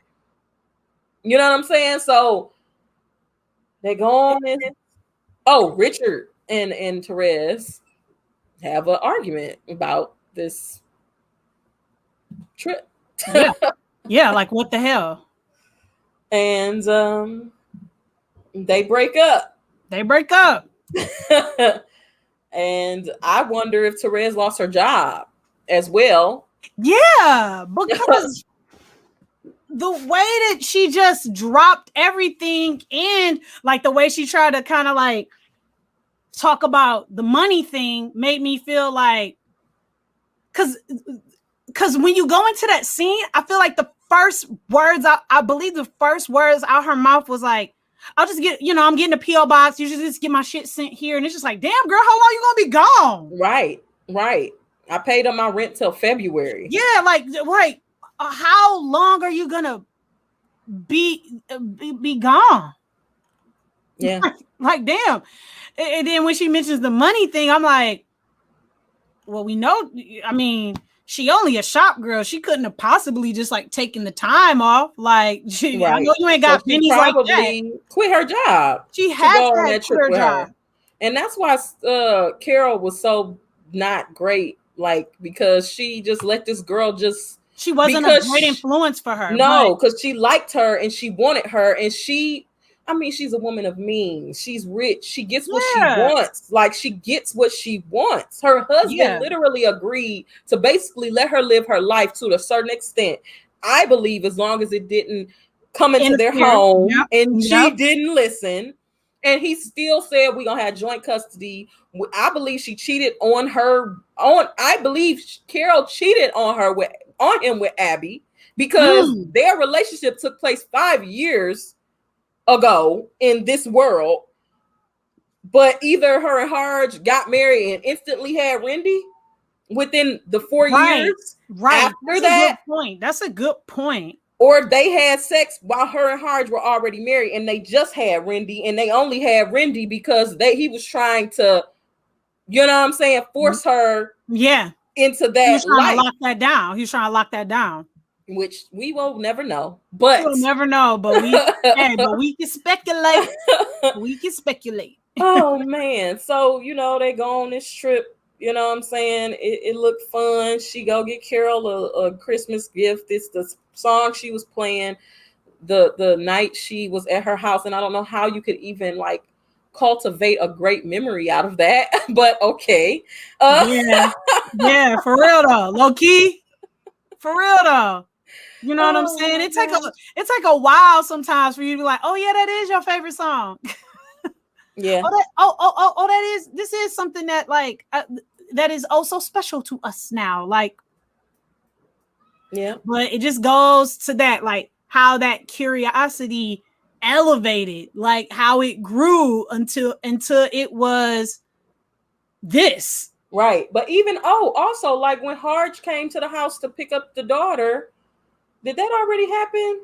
That Christmas. Because Christmas, they left Christmas Day. They left Christmas Day. They went on their trip on Christmas Day. Harge came over that night to pick up. Yeah, because he was supposed to had been out to Florida. Right. But he couldn't help himself. He came back. Mm-hmm. Looking for Carol at Abby. That's what happened. And Abby like, sorry, I can't help you with that because you love her. That. Oh, that was such a good line. Oof, I said, Jesus, they be hitting you. Man, I'm sorry, bro. I'm sorry, I can't help you with that. I can't help you with that. And I feel bad for him because he really did love her. He really did love her. And I don't know if he loved her or the idea of being with her, because like what he said when they went to that party, like, you're the most beautiful girl in the room or woman in the room. And you know what I'm saying? It's just like, do you like, do you let the baddest bitch go because she like, no, you don't. No. Yeah, like you don't let the bad bitch go because she like bitches. Like you keep her. Yeah, and you just give her whatever she needs to stick around. Exactly. And just so like you can still be. You create some situation that works for y'all, so you still have what you want or whatever you can get. Right. Because that's really where it was. I mean, like, he still wanted to do the do. You know what I'm saying? And she didn't want to do the do nor be near you, because in her own way, she was trying to live her truth. Mm-hmm.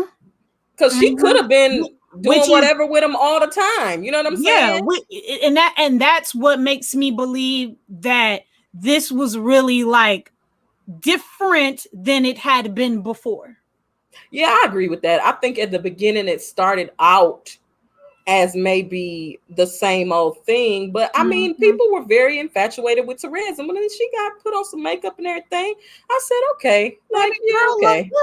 Yeah, but I'm here for Kate. I can't see past Carol. I can't. Yeah, right. Because by the time she makes it to that party later on, as we're talking about towards the end of the movie, and like she's getting flirted with by a girl, you're like, as I said before, she's starting to like mature in her own way now. You're starting to realize like, oh man. But see, that's why I didn't like her. Like, I didn't. So you find Carol attractive because she's strong. She's well-dressed. She's put together. She looks this way. Yeah. But she's really not. So you instantly, everybody wants Carol because she has this package. You don't want Therese because she doesn't. But actually, she may have it more together than Carol in some ways. But what made me not see anything in her physically is because she was just so fucking annoying. She didn't know what she wanted. She always said yes. She didn't question anything. She went with everything. She let people pick on her. She met people my boss talking to me like that, I'm gonna say something. These people, you know what I'm saying? You don't want to go on this trip with Richard? Tell him no. You let that boy kiss you. He sexually harassed you, and you didn't say anything, bro. Like, what is wrong with you? I really, because that's just where my mind goes. Like, bad things are about to happen, even when it's not that type of movie. And I just was like, oh my God, is she gonna be assaulted? Because, you know, you're right. She just acted as if like she was gonna let it just happen. Everything though. Everything though. Like, and that's why I couldn't like be like, oh, it was more like, oh gosh, she gets on my nerve. Like, she don't realize that she's literally walking into heartbreak. You know what I'm saying? Like, you're walking into heartbreak, and it's so hard. Like, I love their trip, but I also hate that trip because her being so naive is why they got caught in the first place. Yeah. If she wouldn't have talked to that dude, he knew he was looking for. But now y'all traveling his route that he gave to you. You know what I'm saying? He following you specifically. He was looking for y'all and caught up with y'all. But now he's basically telling you where to go. Y'all taking his directions. So he knows exactly where you are. Yeah. You know what I'm saying? And it's because of you being so naive. You know what I'm saying? Because I was really trying to figure out what he wanted. But once I saw, like, you know, a la Poetic Justice, where the guy's trying to kind of flirt with the girl, but then the other girl steps in and is like, you know, like, remember when Tupac's character is flirting with Janet's character, and then the hairdresser steps in and does what she does. I'm like, but again, this is the 50s, so he's not gonna pick up on like them two. Like, I don't think that they're together, but the reason he could behave so obliviously, or I don't know, so just be so oblivious to it, is because he knew what he was doing. He knew what he was doing. Like, he was just confirming their identity. Therese didn't have no, but I would have never guessed that man was a private investigator. That blew and me. I was like, my God. I was like, and that's what I wanted to say, like, the shock that you were saying that you had with the whole kiss, like, that was the shock I had with that moment. Like, no, that was my reaction. I thought she was gonna bust in on Harj. Like, I thought like he had went far and beyond, and then when she bust in on him, I was like, but the scene is so crazy because they don't let us in on it. So the whole time you see her frantically going somewhere, getting her gun, and you like, Carol, you just like Therese, like, where you going? Where's she going? And then you see that man in that room, and it's just like, oh, tape recorder. God, if y'all would have just waited to not do it, because he didn't have any proof or evidence on y'all for real until that moment. Like, oh my God, that scene is just so, oh my God. Like, the gun with no bullets. No bullets. Click, click, click, click. I'm like, you know that gun didn't have no damn bullets. Maybe she forgot. She had to have forgot. It all goes down in Waterloo, man. It goes down in Waterloo. Oh, I love I'm going back now. Yeah. Okay, so, you know, they go to she give her the record. They, you know, sit at the coffee shop. Then they go to Chicago and they stay at that really nice hotel in Chicago. Oh yeah. I love the part where they go to dinner and Carol can remember the room number, and then Therese says the room number and she winks at her, and I was like, oh my God, that's so cute. I was like, this is like going so well. And then, you know, like, right, because the whole end game is like, they don't do it. They gonna do it. This is what I'm saying. This is what I'm saying. Like, you're just like, But then she called Harj as well. She called Harj. Yeah. She called Harj too. Yeah. Oh yeah, because she walks in. Yep. She walks in on her. Yep. And then that's the night that she was like watching her sleep. Like, yes. Oh my gosh. Yeah. She's so precious. She's just a precious little man. But those like awkward scenes for me, because it's like, girl, get off it. Like, get off it. You don't want it. I understand why, but you really don't want it because it's a mess over there. She has no idea. And in fact, like, it's one line where she says that to her. She says, you're just so young. You're so young. Yeah. You don't understand. You don't understand. Like, so okay, so it all goes down, you know what I'm saying?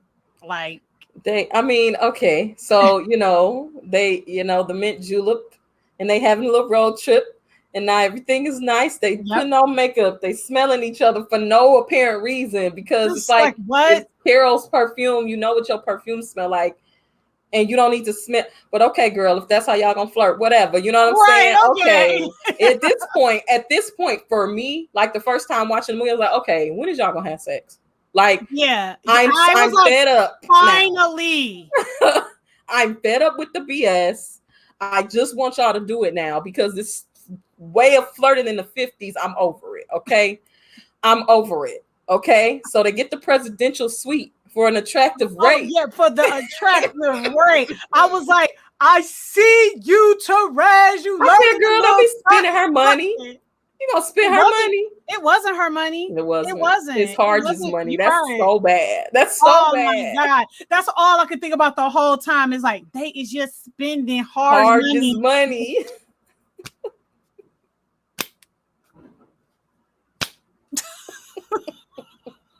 Okay, so they have a sex scene. I laugh when she was like, "Take me to bed." I don't care how many times I see that. I always laugh. I always laugh every time. I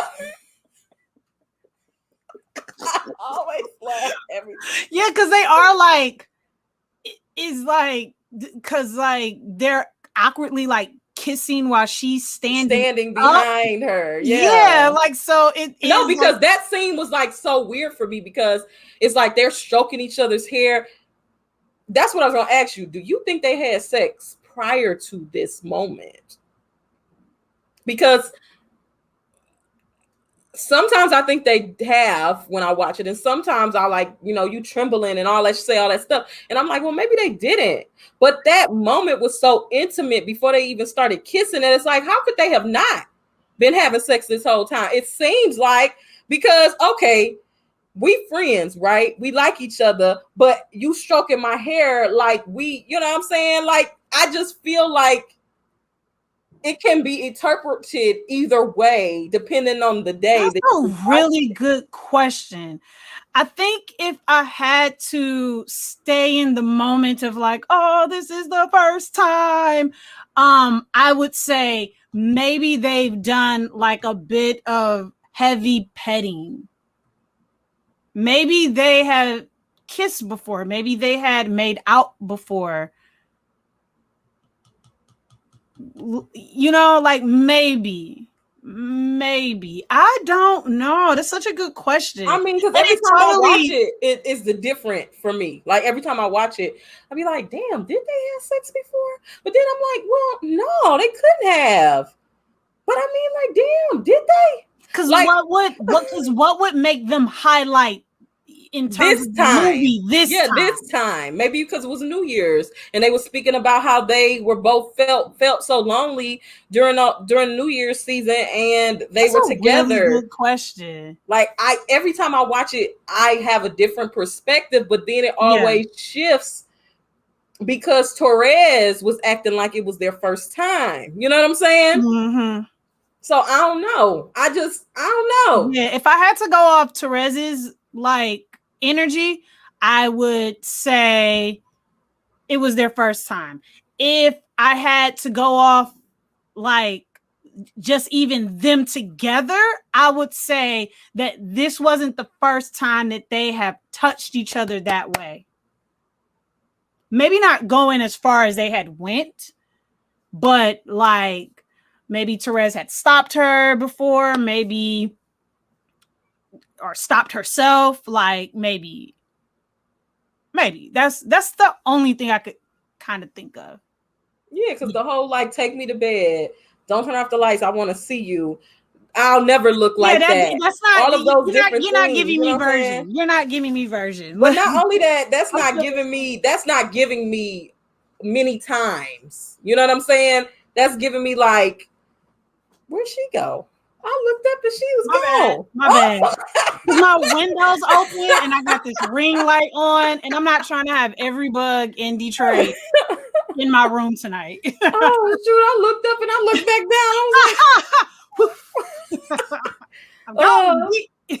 down. But yeah, every time I watch it, I'll be like, no, it's got to be the first time. But then I'll be like, but damn, it's both of them being naked, both of them stroking on each other. Yeah, having this conversation, not having on clothes, pulling off the robe and saying take me to bed. That kind of makes me feel like it wasn't their first time. But then every piece of dialogue after that makes me feel like it was.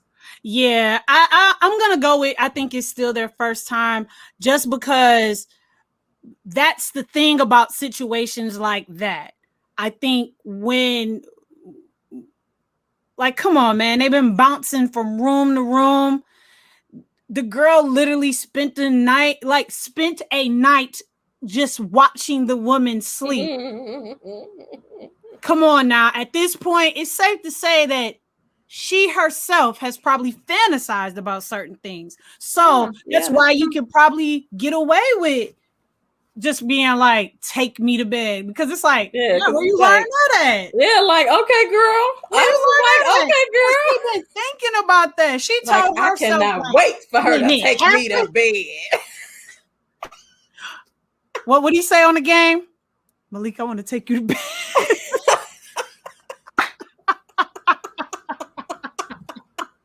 Oh Lord. But oh gosh.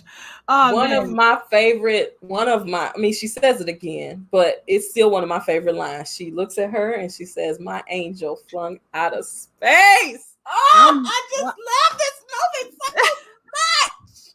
I just love it so much.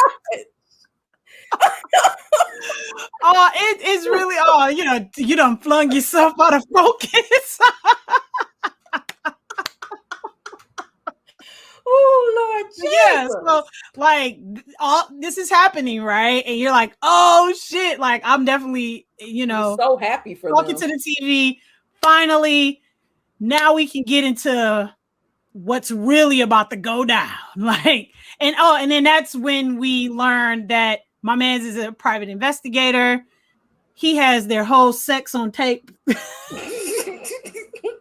But no, how she found out about it, that's a funny line too. She come in there and was like, when was this? When did you get this? She's like 8 o'clock, 9 o'clock.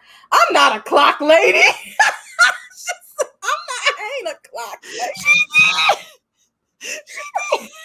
I'm not a clock lady. Like, damn, these people is a trip. But then it also like played into like that thing, bro. That's like, when you are hopefully you come back, or you got to switch us around. I'll be Chevy.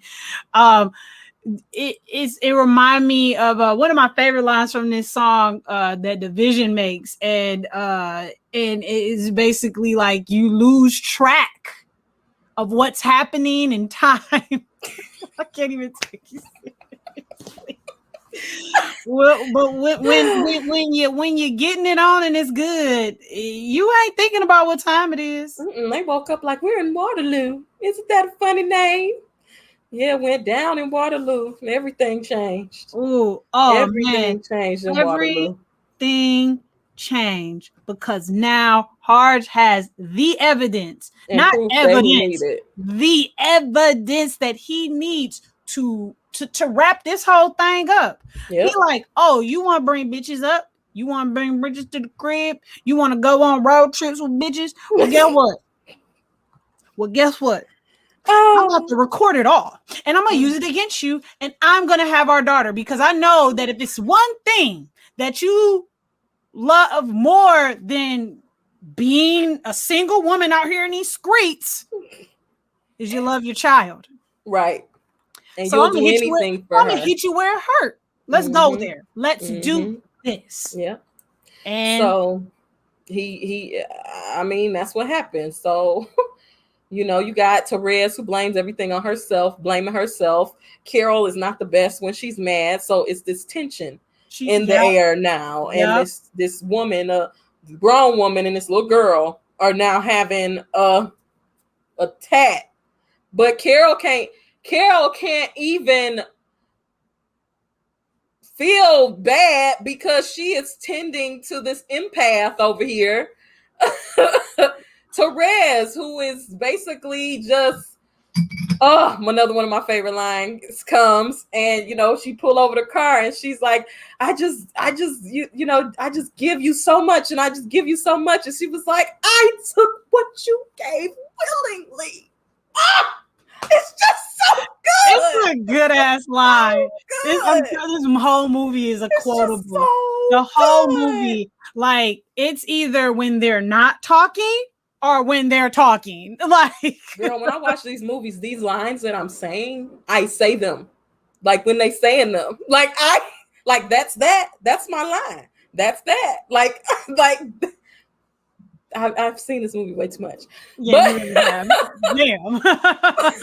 Like, I feel like I'm watching it again. Like, it's one thing when we rehash the movie, we talk about it, right? But it's like, I feel like I'm watching it like right here. I love that. She's like, I took what you gave willingly, and I said, bitch, yes, you did. Yes, you did. Wrecked that girl. Now she over here wrecked. And you wrecked too. You gotta drive this girl now back. You got big issues. You have issues. Like you can't bring her along. No. You have to leave her back. You have to leave her back. But I mean, you think that, like, okay, she gonna figure this out. She's gonna work this out because she really cares for Therese. She really does. Like, she really, really does. So go back to where we started. We're back in Chicago. Therese is doing exactly what a person like me would have done in her situation. Like, I done ruined your life, so let me go over here. Like, let me go over here because I don't know what to do. I don't know what to do. And here's Carol like, come on, baby. Now we can do it one more time. It's okay. One last time, I need to be the one. Shut up. So, you know, they have their last little moment. Oh, It's just so precious. It's just so precious. That scene is so precious. They sleep all intertwined. It's just so damn precious. It's so sad. It's so sad. It's so precious. But and she just wakes up. And that bitch gone. She went to go to Abby in the corner like, no, she was smoking a cigarette. Well, where did she go? Will she be back? No, honey. No. Abby was giving off like, bitch, I hate you. But I mean, she was right. Like, I mean, she mad at Carol. Yeah, it's like, I don't hate you. I don't know you. I'm just mad that I didn't know you so I could give you a forewarning. Yeah, like her life is really messed up, man. Like, you really don't want to, you know what I'm saying? And I'm mad because you this young girl and she about to mess. And like, it really is like, if you're new to this life, if you are like, if you're just not some moment, this is not just some moment for you, and you are a lesbian, I hate that this is the way you had to be introduced. Yeah, man. Because you know, I have to imagine that, because we've all been there, right? Like, going through college, going through high school, and you see the next batch go through. It's why you have the seniors lead the tours. It's why you have the seniors and the older students be RAs of the freshman dorms, because we're supposed to be like, hey, don't fuck up the way I did. Yeah. Let me lead you down the right path. But Carol didn't do that. She just kind of took that girl but that's because regardless of what we speculate, you could honestly say that maybe Abby was the only woman that she had been with. And maybe Harge just was so paranoid about that he assumed that every other woman was. He been honeypot blocking. You know what I'm saying? I'm trying to stop saying the P word. So shout out to Tessie, shout out to Honeypot. Oh my God. An amazing company. That's they hilarious. Make things for your vagina. They make things for what they say, products for your vaginas by people with vaginas or humans with vaginas. That's what they say. But yeah, but bruh, like, you're right. I wouldn't be surprised. Yeah, I wouldn't be surprised.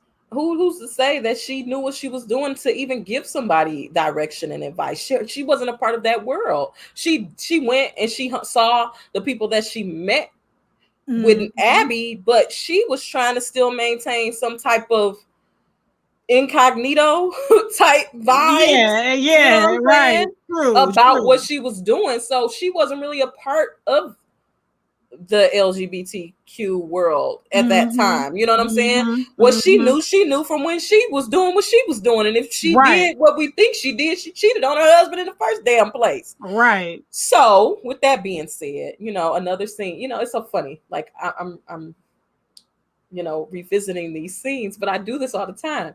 Like when I talk to Jarrell about this movie, I just start quoting the movie, and I just, it just happens. Like, cause I love the scene where, they go out to breakfast and Therese don't want to eat nothing. And she just like, why do you hate me? And it's just like, girl, that's it. I'm not thinking about you. Girl. And she basically tells her the story of what happened with her and Carol. And the best part is when she give her that letter, because she like, girl, I'm gonna try and listen to nothing you had to say. And she bops up and goes out. And I mean, the first time I watched this, I cried when I watched it the other day. But the first time I watched this shit broke me down like I was Therese. The letter is so nice. But when it gets to the end and she say, I release you, I said, oh my God, what are you saying? I thought she was going to be like, I just need to get this shit straight. I release you as a whole nother form of breakup. Oh my God. That's like, it's that's like, go live your life and be happy. Yep. Because you're never going to see me again. Yep. Ever. Yep. Because any form of release, whether it's jail, letting go an animal, like the idea is that you don't see it no more. Never. Free Willy was freed and you never saw him again. Released. Yeah, like if you come back, it's only because something happened to make it so, not because you actively tried to make it happen. Because or that you should. You know what I'm saying? And that's and because what really messed me up about it is when she got out of the car and she had to throw up. I was like, oh my gosh, she has broke this girl's heart. Yeah, like this woman just like had the love experience in the last month, like that some people never have in a lifetime. Yeah, when she threw up, I was like, I know how that feels. Like that girl was like heartbreak that brings you to not eat, to make you physically ill. That is, oh my God, I just feel so bad for her because it could have been all avoided if Carol was not Carol. I felt so bad for her. Girl. I felt so bad for her. I cried when I watched it this last time because it's just so hard to watch. Yeah, it is pretty emotional.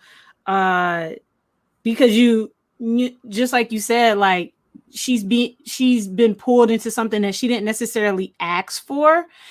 But because of her inexperience, because of Therese's inexperience and wanting for something that she's like now that she's experiencing it and wanting more of it and being told like, I can't speak to you no longer.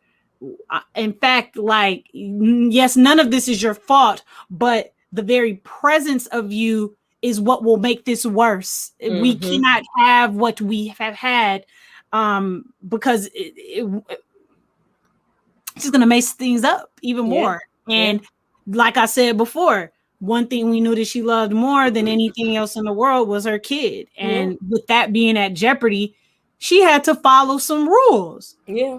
Like, I think they put her in conversion therapy. Like, that's what I think they had put her in.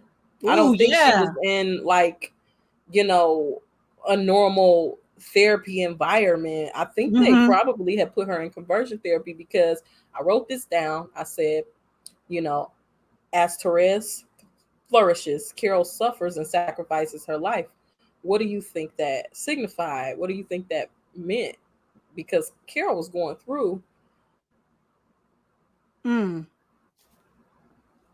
Well, I guess, like, that's the thing about people who keep making the same mistake over and over again, and like thinking that they'll get a different result.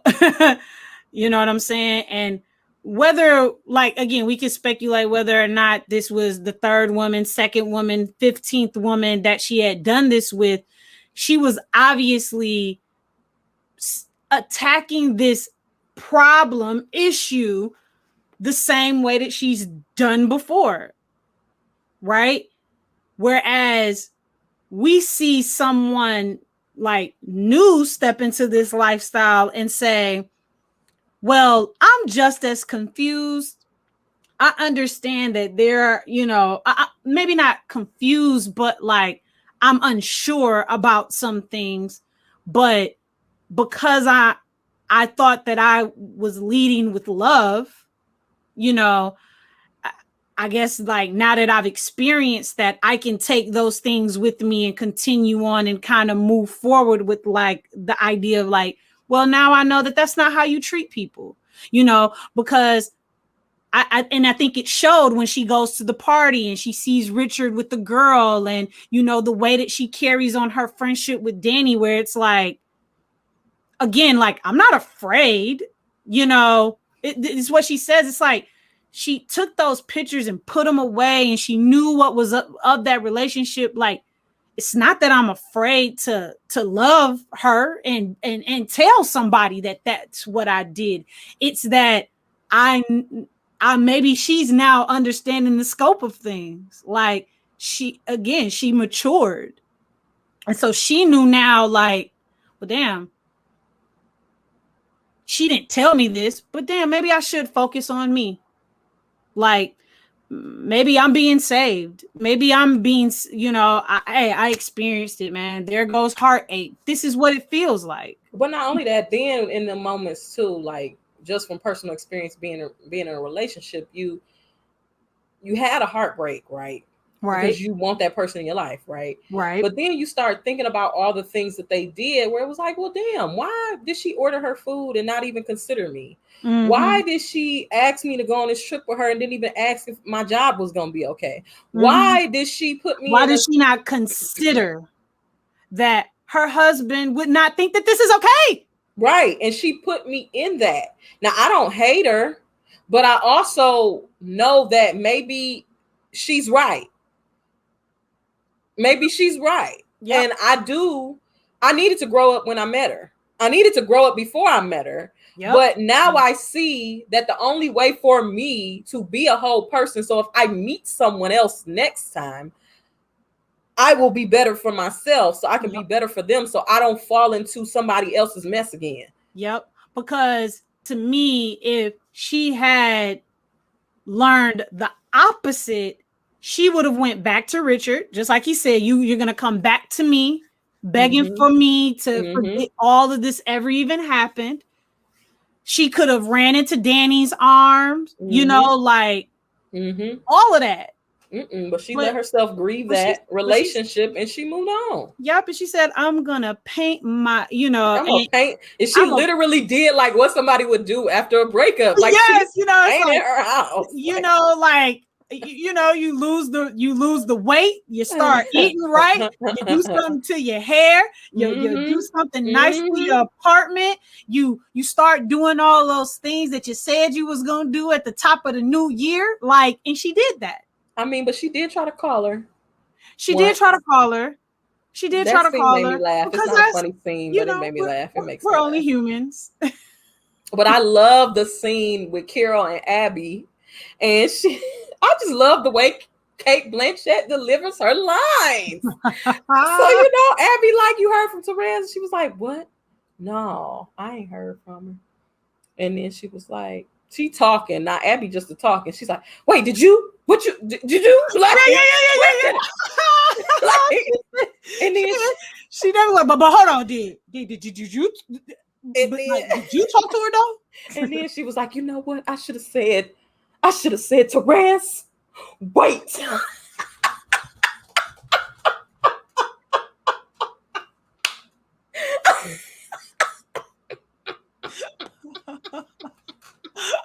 Oh, I love it. I just love it so much because it's like, girl, you should have. You should have.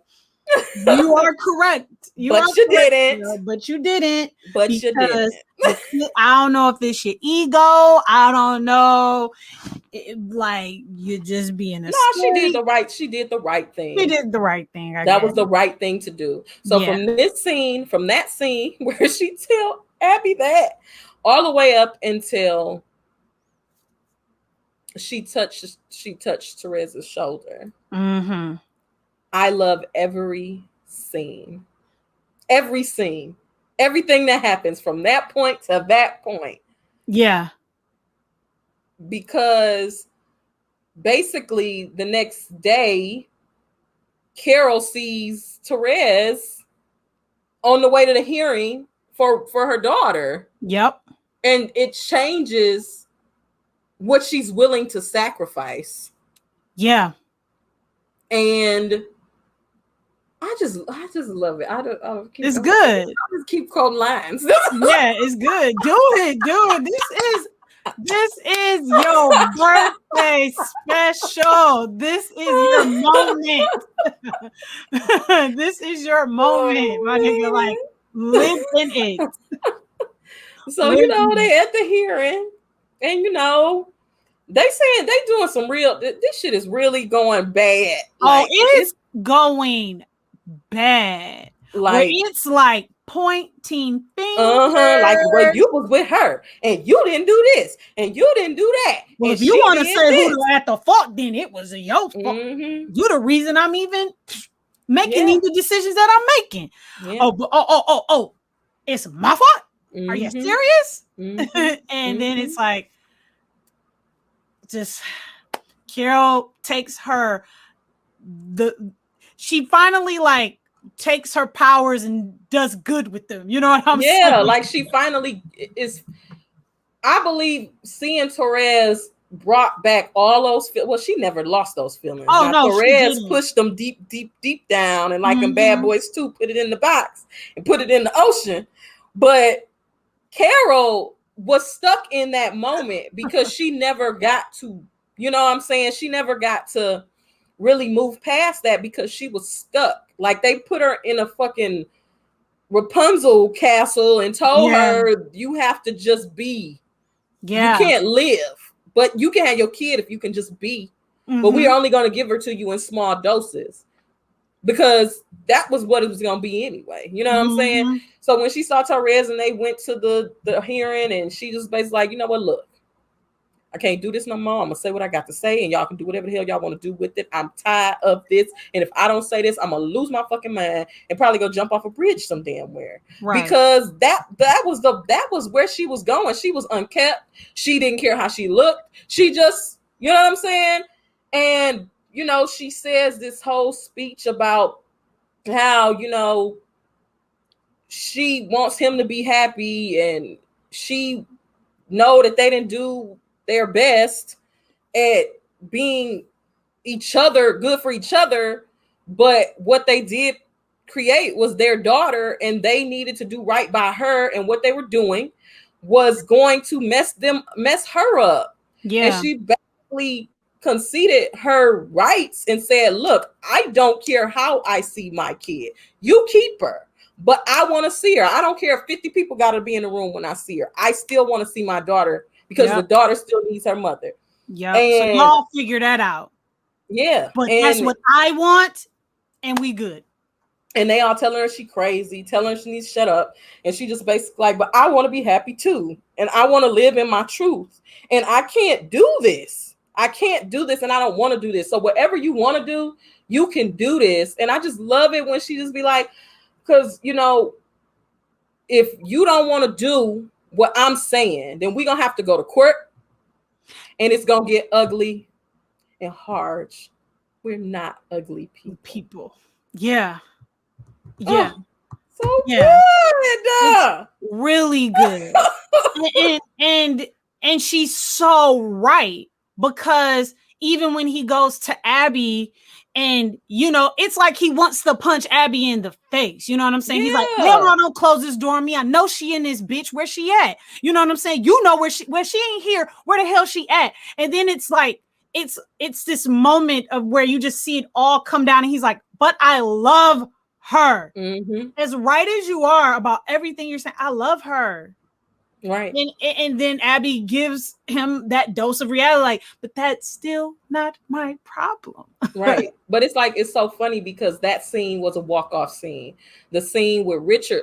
And that's where I realized, like, these people actually do care about these people. Just not in the way that you would think they would or should. Like, Carol said what she said to Harge, and he walked away, and she like, Harge, no, wait, I mean, damn, I shouldn't have said that. And then when she said what she said to Richard, and it was like, oh no, damn, I shouldn't have said that. Like, I want to go do this, and I don't care what the hell you talking about, but damn, my bad. Like, I do realize how this is hurting you. God damn. And then it's like, oh, Carol, I'm so sorry that you. He know his wife is not like that. You know what I'm saying? She's not like that. She doesn't make a scene in public. She's a very respectable woman. She's a very classy and regal woman. She would never have done that public, you know, speech in a litigation room unless she really felt passionately about it. And because he really does care about her, he was hurt that she is hurting. Because of what he's trying to do to her, to try to teach her a lesson, because he doesn't understand why she doesn't love him. Yeah. But like Carol told Therese, it don't have nothing to do with you, bro. Like, it's not about you. It's not about you. It has absolutely nothing to do with you. You accepted me. You knew what I was about. You know what I'm saying? And in that time, that was commendable for him. You know, they decided that they were going to build a life together and do whatever they wanted to do. But I think that when Abby became a thing, it just messed up his confidence that he had with his wife, that he understood who she was and he felt like he couldn't trust her no more. Right. But because it's safe to say that because her and Abby like evolved into more like besties, that maybe whatever she did have with Harge slowly started to be shifted over to Abby, where it's like, just like she said, I'm not alone. I got people. You know what I'm saying? And he's like, really? Like, you gonna keep saying Abby's you name keep in front of me? Pushing me out, like. But that's because I believe that regardless to if Carol had relations with women before her and Harge got married, they were married, but Abby was always there. They had been friends since they were 3 years old. So Abby was never not a staple in her life. But when they did whatever they did together, the staple like became like a staple that you staple in your fucking hand and you're trying to get out because you didn't damn have sex with my wife. Yeah, this is you don't went a little far now. But so you know, after Carol makes her declaration about how she wants to live her life freely and y'all do what y'all want to do, she goes to the New York Times and leaves a handwritten letter for Therese to meet her at some hotel at 6 o'clock. It had to be, goddammit, because I don't know what time they be doing stuff back then because but it was winter still. It was winter. I was like, what the hell? But I mean, it was winter, I guess. So maybe, you know, it got dark. Maybe it got dark quick. Yeah. But you know, Therese balls up the letter, so we think she's not gonna show up. Yeah. But she do. Of course she does. Of course she does, because who just passes up on the opportunity to cuss a bitch out who broke your heart? I was about to say close a chapter. I was going to be much more pleasant about it. As we love to closure. So, a lot of closure. You know, Carol up to her old tricks. You know what I'm saying? Being Carol. Looking like a baddie. You looking mighty fine, girl. Mm-hmm. I got me a little apartment. You know what I'm saying? Right. You want to come move in with me? She said, oh, no.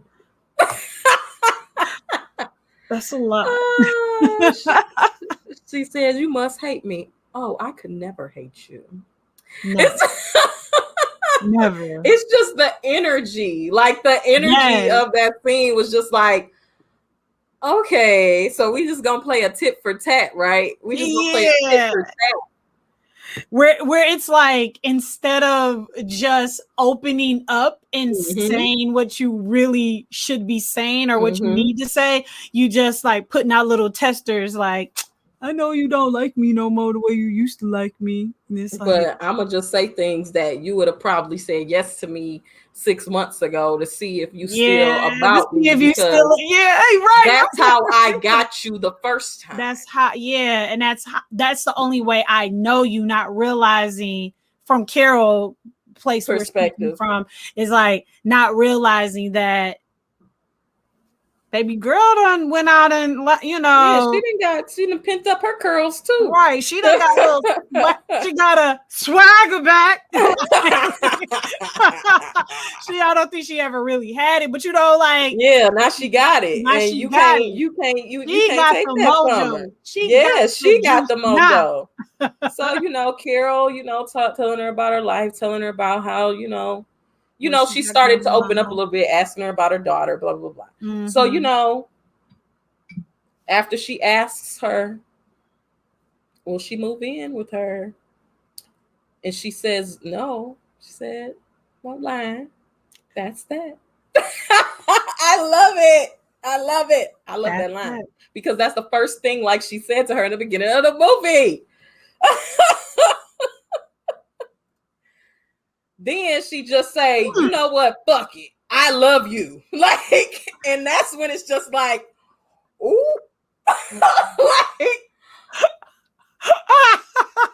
because they sit there and it's like awkward ass, like just again, just you're right. Like this is just, you're right. This is just like one of the most awkward film, like just like they wanted us to feel it. Like they wanted us to feel it.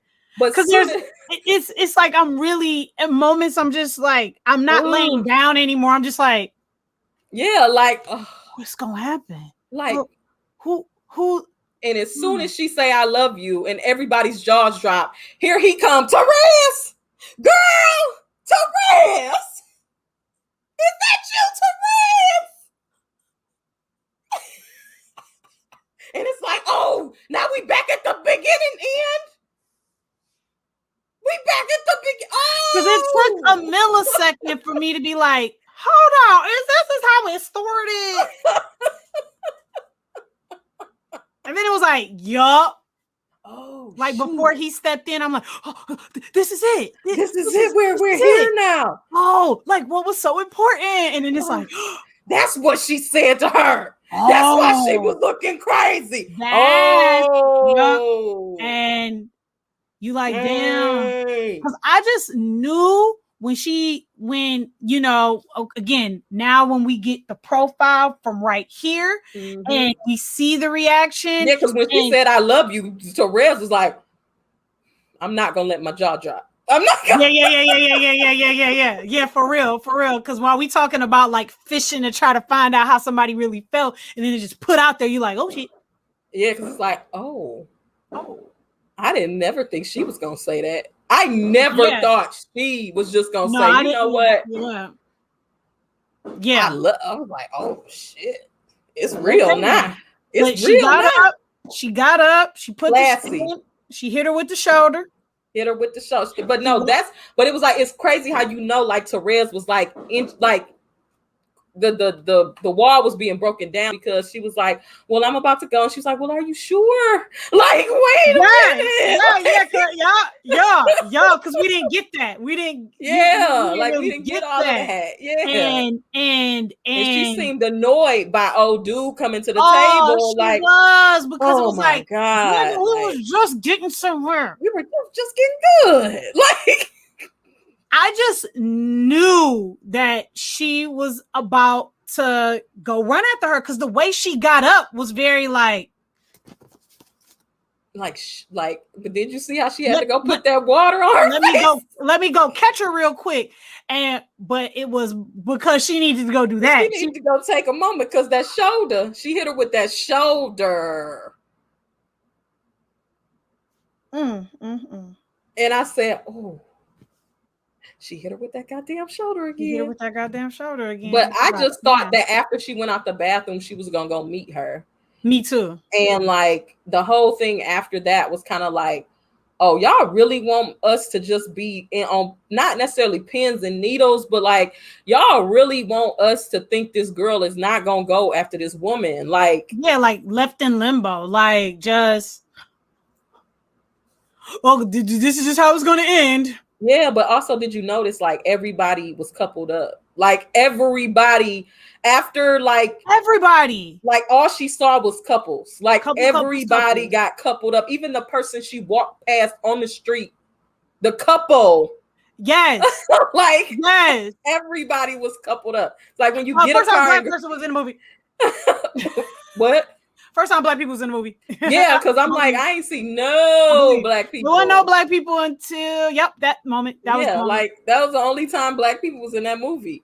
But like it reminded me of like on GTA when you get a car and then you start seeing that car everywhere. Like Carol tells you she loves you, and now you go to a party and everybody coupled up. Everybody and a bitch want to flirt with you. Carrie Brown, somebody wanted to flirt with you because baby girl stood over there and waited. The moment my man's walked away, she came over there. Hey, Danny tells me you're really talented. And I can see why. She's like, yeah, girl, I got a lot on my mind. She really did. She kind of stepped back like, will you excuse me? Like, then she met her in the bathroom. Like, girl. Like, now I see how it feels. Yeah. So let me get the fuck up out of here because I can't even. Let me get up out of here. I got to go get my girl. Right, I'm about to go get my boo. And they again another pins and needle moment where I'm like, is she gonna walk away? Like, I mean, she did just pass up that dude, so like, you know, I don't see her going that far without. It was like, wow, they just really just stretch that moment out, like, because it was just so many moments where I just thought, that girl about to turn around and leave. She's just gonna turn around and leave and just let her walk out her life, or she's gonna walk out of her life, like, yeah. And then there's like, again, they stretched it out to make you think Terez gonna walk out. I think that she's about to see her back with somebody, or she's gonna be with somebody new, and she's about to see something she wasn't supposed to see, which was like about to be like fucked up, because it's like, why would she invite her? But I'm like, but then at the same time, can I put that aside, Carol? Would she do something silly like that? Like, you know how the movies where it's like time has lapsed and then you invite your past lover to your wedding? Like, why? knowing that person is still in love with them and you're in love with them too, but you're going to invite them to your engagement party. Like, why? And I was like, is this one of those moments? Like, they stretched it out to let my mind just like think of all of the worst things that wouldn't put them where you get to. And it's they see each other. I see you, you know, and it is like, it's the first moment, except this time they both know so much more this time. Wow, that's deep.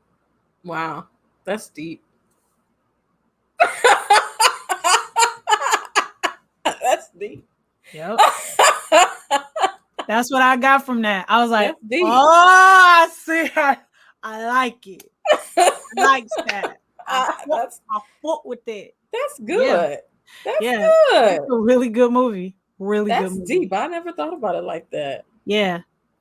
Because I'm in my mind, I'm thinking like by that time, I'm thinking about, damn, I wish they would have showed us more. Damn, I wonder if their relationship worked out. Damn, like where is she gonna sit? It ain't even no space at the table for her. I thought about that too. I was like, how far are they gonna let this go? Like, how you gonna invite somebody and you don't save a seat for them? Like, I was looking like that is literally a 4-person table. And who is all these men? Who are these people? Who is this one random woman? Who is this 2 old men? Who are what? Like, what is this?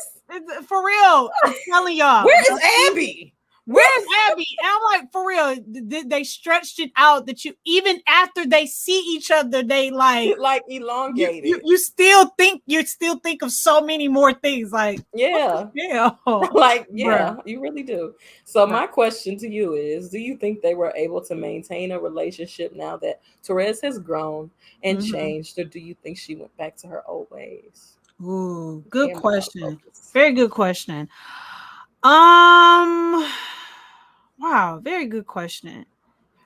I want to be realistic, but I like to live in fantasy world sometimes too. So my fantasy world answer is they found a way to figure it out. They found a way to pioneer, like where the LGBT community is to this day. You know what I'm saying? Like, that's my fantasy, is that they led the way. You know what I'm saying? Like, they're in the marches and then they're in the parades and they celebrate each other, and wow, the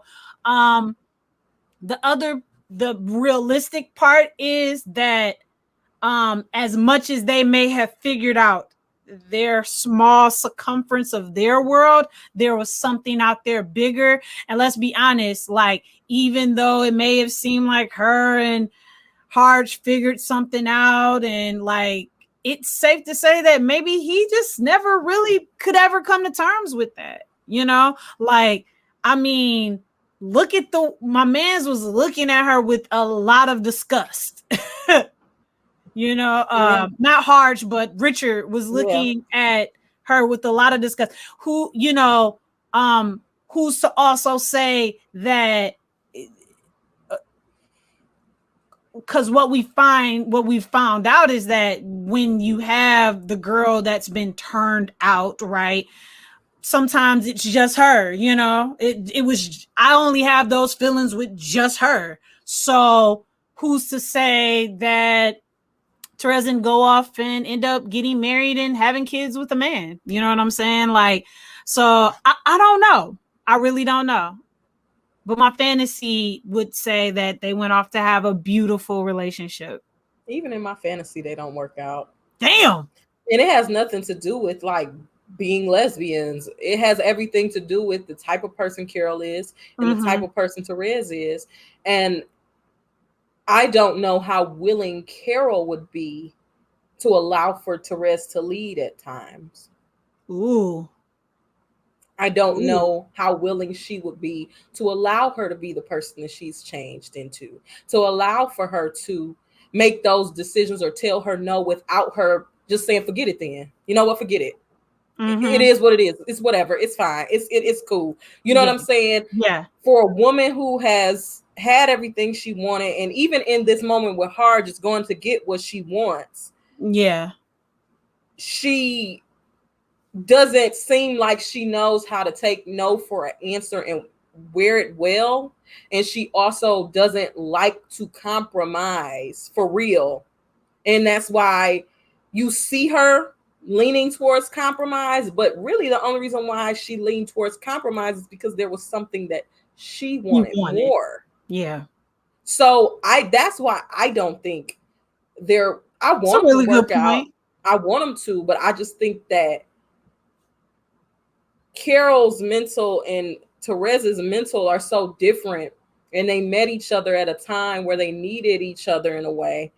And Therese doesn't need her anymore. You know what I'm saying? In the sense of, you know what I'm saying? If they can learn how to be equal partners in their relationship, then they will work out. But I don't think Carol would allow for that. You know, like I can't see Carol teaching her how to drive. You know what I'm saying? I think Carol would always want to have something on her to keep her. You know what I'm saying? To keep her where she is. Yeah. You know what I'm saying? For sure.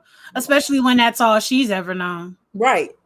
So if you had somebody keeping you where you were, then naturally, if you fell in love with someone, you would do the same thing to them. You know what I'm saying? And that's their relationship will work out. You know what I'm saying?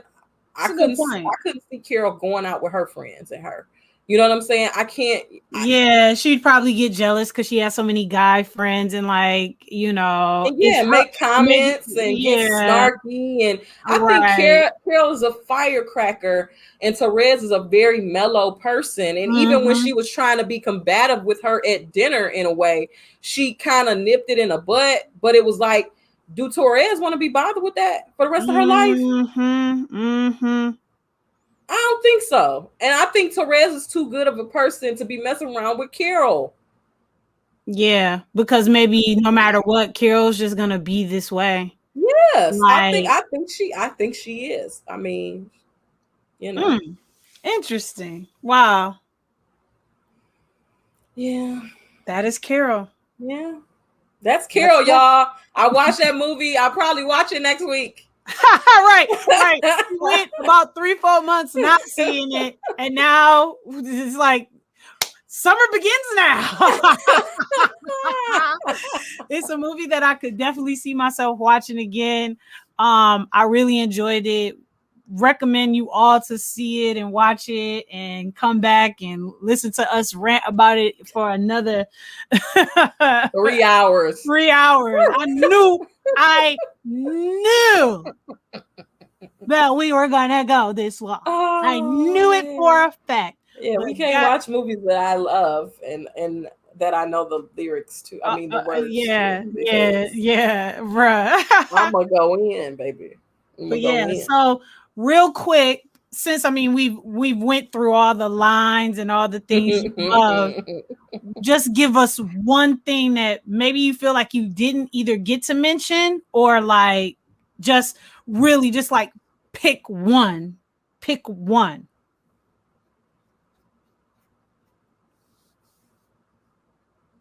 I think let me make sure. No, I'd said everything I needed to say. I believe you did too. I believe you did too. Well, like give us some I guess it's safe to say that this has been an extreme pleasure. This is our first time like going this long ever. It just shows you how much we have evolved. We have come so far since what, November? Yeah, I think it's November.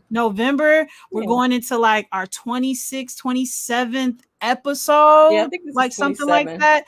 This has been like so freaking fun. I look forward to like more and more episodes, more and more movies, just doing more and more of this. Yes. So everybody put your drinks up. If you got one, you ain't even got one. You done drink it down. Go get your drink. Hurry up. Go get something. Okay. Jarrell, can you pass me some Yes, get your drinks up. Some juicery. A little hit of a little juicery. For real, it's been an extreme pleasure. It's been so much damn fun. I really don't know what else I can say. Like it's just been so much fun. Even days when I've been like, it's not that I don't want to go live, but it's just one of those days where it's like I want to keep doing what I'm doing, nothing for the rest of the day, and it just so happens to be a Thursday. But the moment the light comes on, we go live, we say movie news, we start laughing, we start talking, we talk about the movie we like, whether we love it, hate it, enjoyed it, thought it was trash. It's been so fun. You're one of like the just nicest, coolest, dopest, just very interesting people I've ever met my whole entire life. So happy to be doing this with you. Happy birthday, Siobhan. Thank you so much. Click. Hopefully I'm out of focus. I think it's way more than a shot in here. Woo-wee! It probably is. Yep. But yes, I hope y'all know that y'all looking at the future right here, baby. You're looking at the future. Future, baby. So get used to it, because 2 snaps in the circle, we taking off like a rocket ship. So in fact, July is usually known to be a blockbuster month.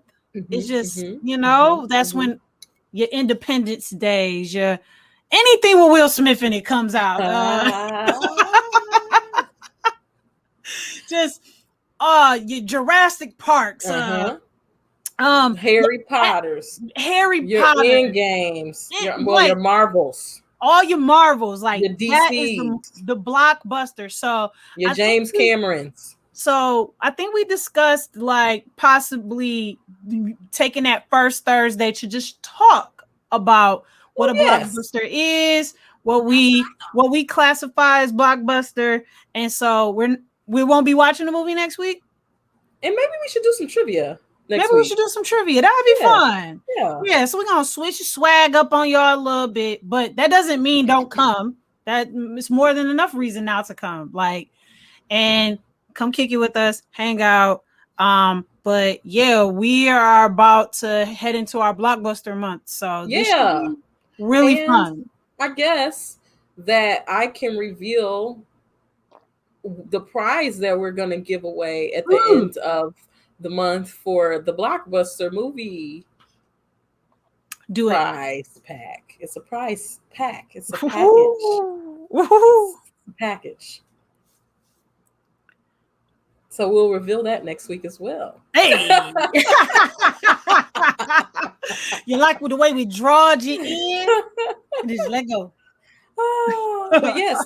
So we're gonna do blockbuster movie trivia next week. Yes. Movie news, and we're gonna discuss blockbusters. And like what makes a blockbuster, what's classified as a blockbuster, maybe what's been the biggest blockbuster movies, like. And why is July the month? Yeah, and also like, why are most blockbuster sequels a lot of times? True. Yeah. So I mean, true. We're gonna dive into that. We're gonna dive into that. Yes, I love that. And who knows? This month we might get me to watch Endgame for the second time, because I have not ever seen it again since I went to the movie theaters. Wow. So wow. Maybe that can Owen Wilson. Wow. Wow. Maybe. But I don't know, y'all. I don't know either, shout it. I don't know. I watched Loki die again, and Lord have mercy. It was a lot. And I had to watch it twice, and I didn't appreciate it. But yes, so we're Wow. Next month we're doing blockbusters. Yeah. And so any last words you'd like to say about like it being Pride Month or anything like that? Hey man, like live in your truth. It is not easy at all, whether it's your gender, your sexuality, like what you enjoy sexually, non-sexually. Live in your truth. Be who you are. It is not easy. It is not easy. Looking in the mirror at yourself every day and saying, like, this is who I am. This is the truth about me. Educate yourself about the things that you don't know about, that you're unsure about, because what's happening to people out in the world is they are simply being hurt, killed, like just misinterpreted, like just things that as humans we shouldn't treat each other that way over things that some people honestly have no control over. So let's educate ourselves, let's be ourselves and know the truth, not only about ourselves, but others. And so please, people, like, lead with love, because it makes no sense that someone should be killed for things that they want to do. A person that they want to be. That's not up to you. That's not up to you. And if you feel that there is somebody else out there that believes differently, then let them handle it. That's not your job. And that's all. For real. Amen. Period. And that's on period, Pooh. I agree. And if you're going to use the language and you're going to use the slang and you're going to say the stuff, you can't be homophobic and be out here two snapping in a circle, because you got to know where that came from, boo-boo. Men on Film. Period. Which, yeah. Yeah. But comedy they just have a little thin line. They can kind of have fun with that, right? You know? But thank you. You know, it's hard being completely anti, but hey, we're gonna do the y'all. Thank y'all. Oh yeah, let's thank everybody who came in the building. Oh yes. We go 3 hours and forget exactly how to do this. Also, let's say what we got going on in our lives. Oh yeah. As y'all always know, find me over at Latoya Coates, where you will find all the things that I'm a part of, from Books We Should Have Read to Misfit Academics, Darker Than Blue. Darker Than Blue just came out with an amazing new short called Relationship Goals, directed by Kenneth Nelson. Please check that out. It's dope AF. Yeah, just head over to the socials and you find everything you need to find out. Yes, and I am Chevy the Superstar on Twitch. I am S the Superstar on Twitter. I am Chevy the Superstar on TikTok. And I'm doing pretty good with TikTok. No, I love it. I love it. You are having fun. Yes, I am actually. I really am. You're having fun. Once I figure out how to do the audio tracks from movies, then I'm really gonna be doing something. Oh, it's over. What else? Shit. Twitter. S Superstar on Twitter as well. Wednesday night, I am back at it with Willie Styles of GFT Radio, and we are reviewing the 3rd episode of Loki. We had a great conversation last night about the first 2 episodes of Loki, so please come to GFT Radio every Wednesday night at 9 p.m. where we'll be discussing that. Tomorrow's my freaking birthday. Yeah. Turn up. I mean, turn up. Turn up to you. We're about to turn up after this. Where'd Jarrell at? Is he here? Right, yeah. Come back downstairs. Y'all be safe. Thank you, Stacy, for the raid. Thank you, Stacy, for the bits. I don't even know how many bits that is. Right. Thank you, GFT Radio, for coming in the chat and the bits. Thank you, Bashwiser, for coming in the bits. I mean, in the chat. Coming in his beat. And we will be back next week with reveals, trivia, and discussion about blockbuster films. Thank you so much for tuning into 2 Snaps in the Circle, the extra long night. Yeah. And y'all have a good night. We out. Peace.